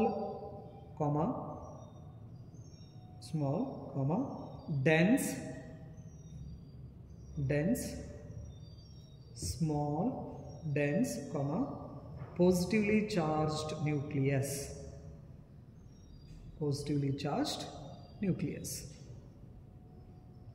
small dense ಮತ್ತು positively charge nucleus ಬಗ್ಗೆ information ಕೂಡ ಕೊಡ್ತಿತ್ತು ನಮಗೆ ಈ graph. Okay, so ಹಾಗಾದರೆ ಈ ಗ್ರಾಫ್ದಿಂದ ನಮ್ಗೆ ಏನೇನು informations ಬಂದು ಅದರಲ್ಲಿ ಮೊದಲನೇದು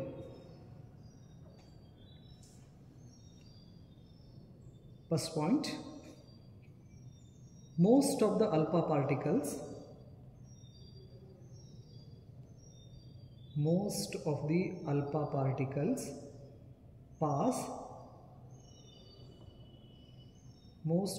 alpha particles pass straight through the gold foil.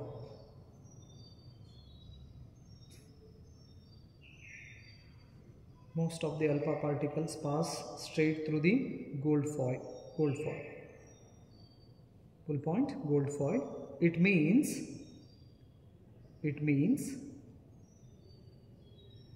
they do not suffer any collision with gold atoms.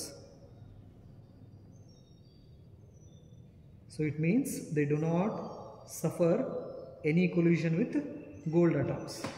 Any collision with gold atoms.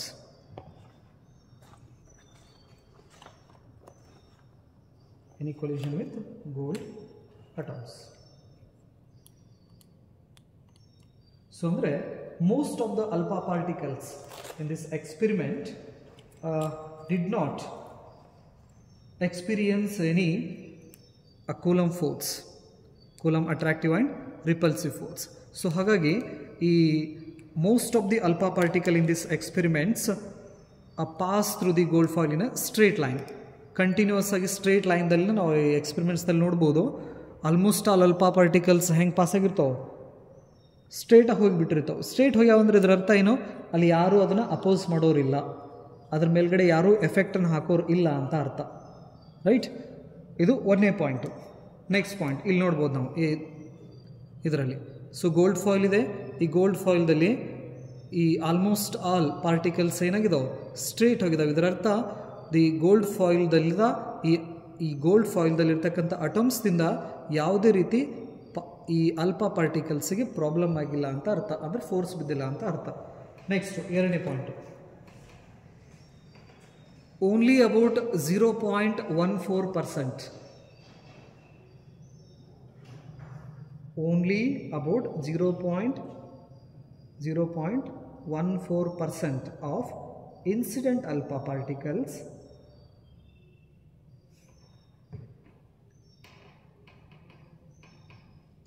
only about 0.14% of incident alpha particles scattered by more than 1 degree, more than 1 degree, more than 1 degree. So andre our prakara most of the alpha particles ಏನಾಗಿದಾವು straight line ದಲ್ಲಿನೇ ಹೋಗಿದಾವು ಅಂತ ಹೇಳ್ತಾರ. Next ಎರಡನೇ point ಏನಂದ್ರೆ 0.14% of incident alpha particles. So ಅಂದ್ರೆ 0.14% of incident alpha ಪಾರ್ಟಿಕಲ್ಸ್ದಲ್ಲಿ just 1 degree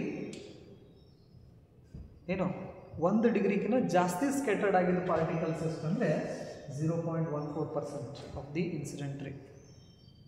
ಅಂದರೆ ಈಗ ನಾವು 1,000 ಪಾರ್ಟಿಕಲ್ಸನ್ನು ನಾವು ಕಳಿಸಿದಪ್ಪ ಅಂತ ಹೇಳಿದ್ರೆ ಅದರೊಳಗಡೆ ಜಸ್ಟ್ 1 ಡಿಗ್ರಿಗಿನ ಇಲ್ಲೇನಿದೆಲ್ಲ ತೀಟಾ ವ್ಯಾಲ್ಯೂ 1 ಡಿಗ್ರಿಗಿನ ಜಾಸ್ತಿ ಇದ್ದಂತಹ ಅಲ್ಫಾ ಪಾರ್ಟಿಕಲ್ಸದ ಸಂಖ್ಯೆ ಎಷ್ಟು ಅಂದರೆ 0.14%. ಅಷ್ಟು ಅಲ್ಫಾ ಪಾರ್ಟಿಕಲ್ಸ್ ಸ್ಟ್ರೇಟ್ ಹೋಗೋದನ್ನು ಬಿಟ್ಟು ಬೇರೆ ಆ್ಯಂಗಲ್ಸ್ದಲ್ಲಿ ಸ್ಕ್ಯಾಟರ್ಡ್ ಆಗಿರ್ತಾವೆ ಅಂತ ಅರ್ಥ.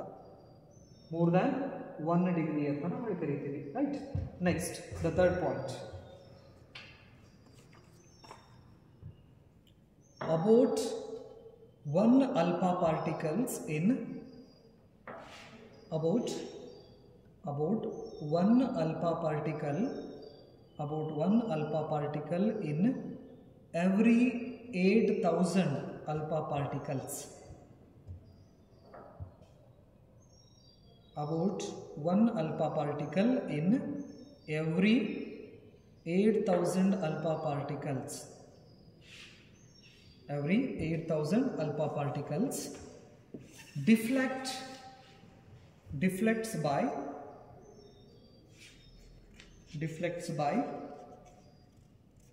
more than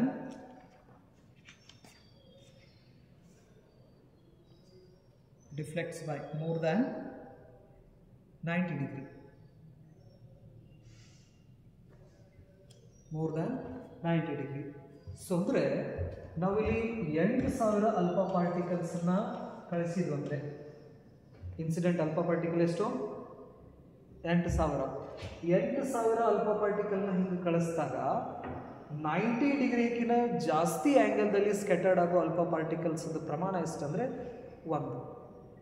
8,000ದಾಗ 8,000 ಅಲ್ಫಾ ಪಾರ್ಟಿಕಲ್ ಹಿಂಗೆ ಹೊಂಟಾವ ಅಂದರೆ ಅದರಾಗಿಂದ 90 ಡಿಗ್ರಿಗಿನ ಹೆಚ್ಚಿಗೆ ಆ್ಯಂಗಲ್ಸಲ್ಲಿ ಸ್ಕ್ಯಾಟರ್ಡ್ ಆಗೋದು ಅಲ್ಫಾ ಪಾರ್ಟಿಕಲ್ ಎಷ್ಟು, ಒಂದೇ ಅಲ್ಫಾ ಪಾರ್ಟಿಕಲ್ಸ್. ಸೊ ಅಂದರೆ ಉಳಿದಂತಹ 7,999 ಅಲ್ಫಾ ಪಾರ್ಟಿಕಲ್ಸ್ ಆ ಗೋಲ್ಡ್ ಫಾಯಿಲ್ ಮುಖಾಂತರ ಹಂಗೆ ಸ್ಟ್ರೇಟಾಗಿ ಹೋಗಿಬಿಡ್ತಾವು. ಯಾಕಂದರೆ 1 ಡಿಗ್ರಿಗಿಂತ ಜಾಸ್ತಿ ಸ್ಕ್ಯಾಟರ್ಡ್ ಆಗೋದು 0.14% ಅಷ್ಟೇ. ಸೊ ಹಾಗಾಗಿ most of the alpha particles are pass through the gold foil in a straight line. 2000ದಾಗ ಅಷ್ಟಕ್ಕಷ್ಟು ನೆಟ್ಗನ ಹೋಗಿಬಿಡ್ತಾವೆ, ಹೌದಾ? ಅದ್ರೊಳಗಡೆ 1 ಪಾರ್ಟಿಕಲ್ ಅಷ್ಟೇ ಏನಾಗ್ತೈತಿ 90 ಡಿಗ್ರಿಗಿನ ವಾಪಸ್ ರಿಫ್ಲೆಕ್ಟ್ ಆಕೈತಿ. ಹಿಂಗೆ ಹೋಗಿ ಹಿಂಗೆ ಬಡ್ದು ಹಿಂಗೆ ವಾಪಸ್ ಬರೋದು ಎಷ್ಟು ಅಂದ್ರೆ 8000ದಾಗ ಒಂದಷ್ಟೇ, ನೆನಪಿರಲಿ, ರೈಟ್? ಸೊ ಇದರಿಂದ ಏನು ಗೊತ್ತಾಗ್ತಿತ್ತು ಅಂದರೆ ಅಲ್ಲಿ positively alpha particle is nothing but what it is a positively charge particle. Remember, alpha particle is a positively charge particle. So ಅಂದರೆ 8000 ಪಾಸಿಟಿವ್ಲಿ ಚಾರ್ಜ್ ಪಾರ್ಟಿಕಲ್ ಹಿಂಗೆ ಹೊಂಟಾವು. ಅದ್ರ ಒಳಗಡೆ 7999 ಪಾಸಿಟಿವ್ ಪಾರ್ಟಿಕಲ್ಸ್ ಈಗ ಸ್ಟ್ರೇಟಾಗಿ ಹೊಂಟಾವು.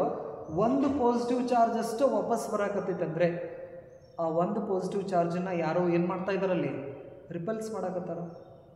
ರಿಪಲ್ಸ್ ಮಾಡ್ಬೇಕಂತ ಹೇಳಿದ್ರೆ ಅಲ್ಲಿ ಇದ್ರಿಗೆ ಯಾರು ಇರಬೇಕು? ಒಂದು ಪಾಸಿಟಿವ್ ಚಾರ್ಜ್ ರಿಪಲ್ ಆಗಕತ್ತೈತೆ ಅಂದರೆ ಇದನ್ನು ರಿಪಲ್ ಮಾಡೋ ಕೆಪಾಸಿಟಿ ಇರೋದು ಯಾರಿಗೆ? ಇನ್ನೊಂದು ಪಾಸಿಟಿವ್ ಚಾರ್ಜಿಗೆ. ಪಾಸಿಟಿವ್ ಏನಾಗ್ತಾವ? ರಿಪಲ್ ಆಗ್ತಾವೆ, ನೆನಪಲ್ಲಿ. ಹಾಗಾಗಿ ಈಗ 8000ದಲ್ಲಿ 8000 ಪಾಸಿಟಿವ್ ಪಾರ್ಟಿಕಲ್ಸ್ ಹಿಂಗೆ ಹೋಗ್ತಾ ಇದ್ದಾವೆ ಅಂದರೆ ಅದರಲ್ಲಿ 1 ಪಾಸಿಟಿವ್ ಪಾರ್ಟಿಕಲ್ ವಾಪಸ್ ಬರಾಕತ್ತಿತ್ತಂದರೆ ಆ 1 ಪಾರ್ಟಿಕಲ್ಸದ ಸೈಜ್ ಏನೈತಲ್ಲ ಆ ಸೈಜ್ ಲೆಕ್ಕದಲ್ಲಿ ಏನಿದೆ ಈ ಅಟಮ್ದೊಳಗಡೆ ಪಾಸಿಟಿವ್ ಚಾರ್ಜು ಕಾನ್ಸಂಟ್ರೇಟ್ ಆಗಿ ಕುಂತೈತಿ ಅಂತ ಅರ್ಥ. ಸೊ ಇಲ್ಲಿಂದ ಒಂದು ಪಾಸಿಟಿವ್ ಚಾರ್ಜ್ ಹೋಗ್ತಾ ಇದೆ.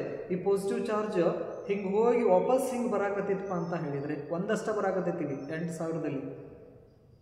ಸೊ ಹಾಗಾಗಿ ಇದರಿಂದ ಏನು ಗೊತ್ತಾಗ್ತಿತ್ತಂದರೆ the distribution of positive charge inside the atom. So ಈ 3ನೇ ಪಾಯಿಂಟಿಂದ ನಮ್ಗೆ ತಿಳಿದು ಬರೋದೇನೆಂದರೆ the positive charge inside the atom is concentrated in a tiny space and center of that atom, that is called nucleus ಅಂತ ನಾವು ಕರಿತೀವಿ. ಈ 3ನೇ ಪಾಯಿಂಟಿಂದ ನಮಗೇನು ಗೊತ್ತಾಗ್ತೈತಿ, ಈ ಅಟಮ್ದಲ್ಲಿ ಇರ್ತಕ್ಕಂತಹ ಪಾಸಿಟಿವ್ ಚಾರ್ಜದ್ದು ಡಿಸ್ಟ್ರಿಬ್ಯೂಷನ್ ಹೆಂಗಾಗೈತೆ ಅಂದರೆ ಅಷ್ಟು ಪಾಸಿಟಿವ್ ಚಾರ್ಜದ್ದು ಅಟಮ್ದಲ್ಲಿರ್ತಕ್ಕಂಥ ಅಷ್ಟು ಪಾಸಿಟಿವ್ ಚಾರ್ಜು ಅಟಮ್ದ ಸೆಂಟ್ರದೊಳಗಡೆ ಸಣ್ಣ ಜಗದೊಳಗಡೆನೆ ಕಾನ್ಸಂಟ್ರೇಟ್ ಆಗಿ ಕುಂತೈತಿ. ಆ ಒಂದು ಸಣ್ಣ ಟೈನಿ ಏನು ಸ್ಪೇಸ್ದಲ್ಲಿ ಕುಂತಹ ಏನಿದೆಯಲ್ಲ ಅದಕ್ಕೆ ನಾವು ಏನಂತ ಹೆಸರು ಕೊಡ್ತೀವಿ? ನ್ಯೂಕ್ಲಿಯಸ್ ಅಂತ ನಾವು ಹೆಸರು ಕೊಡ್ತೀವಿ. ಸೊ ಹಾಗಾಗಿ ನ್ಯೂಕ್ಲಿಯಸ್ಸನ್ನು ಫಸ್ಟ್ ಡಿಸ್ಕವರಿ ಮಾಡಿದವರು ಯಾರು? Rutherford and his students Geiger and Marsden ಅಂತ ನಾವು ಕರಿತೀವಿ. ಇದು ಎಕ್ಸ್ಪೆರಿಮೆಂಟ್ಸ್ ಎಲ್ಲ ಕೊಲಾಬ್ರೇಷನ್ಸ್ದಲ್ಲಿ ಮಾಡಿರೋದು. ಈ ರುದರ್ಫೋರ್ಡ್ ಅವರ ಸ್ಟೂಡೆಂಟ್ಸ್ ಅಥವಾ ಕೊಲಾಬ್ರೇಟರ್ಸ್ ಕೂಡ ಅಂತ ನಾವು ಕರಿತೀವಿ, ಗೀಗರ್ ಆ್ಯಂಡ್ ಮರ್ಸಡಿನ್. ಹಾಗಾಗಿ ಈ ಎಕ್ಸ್ಪೆರಿಮೆಂಟನ್ನು ನಾವು ಗೀಗರ್ ಆ್ಯಂಡ್ ಮರ್ಸಡಿನ್ ಎಕ್ಸ್ಪೆರಿಮೆಂಟ್ ಕೂಡ ಅಂತ ನಾವು ಕರಿತೀವಿ. ನೆನಪಲ್ಲಿ ಯಾವುದು? ರುದರ್ಫೋರ್ಡ್ ಈ ಅಲ್ಫಾ ಸ್ಕ್ಯಾಟ್ರಿಂಗ್ ಎಕ್ಸ್ಪೆರಿಮೆಂಟ್ ಏನಿದೆಯಲ್ಲ ಇದನ್ನು ಅವ್ರ ಜೊತೆ ಕೂಡಿ ಮಾಡಿದವರು ಇನ್ನೊಂದಿಬ್ಬರು ಸೈಂಟಿಸ್ಟ್ ಇದ್ದಾರೆ. ಏನು? Geiger and Marsden. ಈ ರುದರ್ಫೋರ್ಡ್ದು ಸಜೆಷನ್ಸನ್ನು ತಗೊಂಡು ಇವರಿಬ್ಬರು ಸೈಂಟಿಸ್ಟ್ ಏನು ಮಾಡ್ತಾರೆ? ಈ ಅಲ್ಫಾ ಸ್ಕ್ಯಾಟ್ರಿಂಗ್ ಎಕ್ಸ್ಪೆರಿಮೆಂಟ್ಸನ್ನು ಪರ್ಫಾರ್ಮ್ ಮಾಡೋಕ್ಕೆ ಸ್ಟಾರ್ಟ್ ಮಾಡ್ತಾರೆ. ಮಾಡಿದ್ಮೇಲೆ ಎಕ್ಸ್ಪೆರಿಮೆಂಟ್ಸನ್ನು ಮಾಡಿದ್ಮೇಲೆ ಈ 3 ಅಬ್ಸರ್ವೇಷನ್ಸನ್ನು ಅವರು ಕೊಡ್ತಾರೆ. ಈ 3 ಅಬ್ಸರ್ವೇಷನ್ಸ್ದಿಂದನೇ ಈ ಅಟಮ್ಸ್ ಬಗ್ಗೆ ಪ್ರಿಡಿಕ್ಷನ್ಸ್ ಸ್ಟಾರ್ಟ್ ಆಗ್ತವೆ.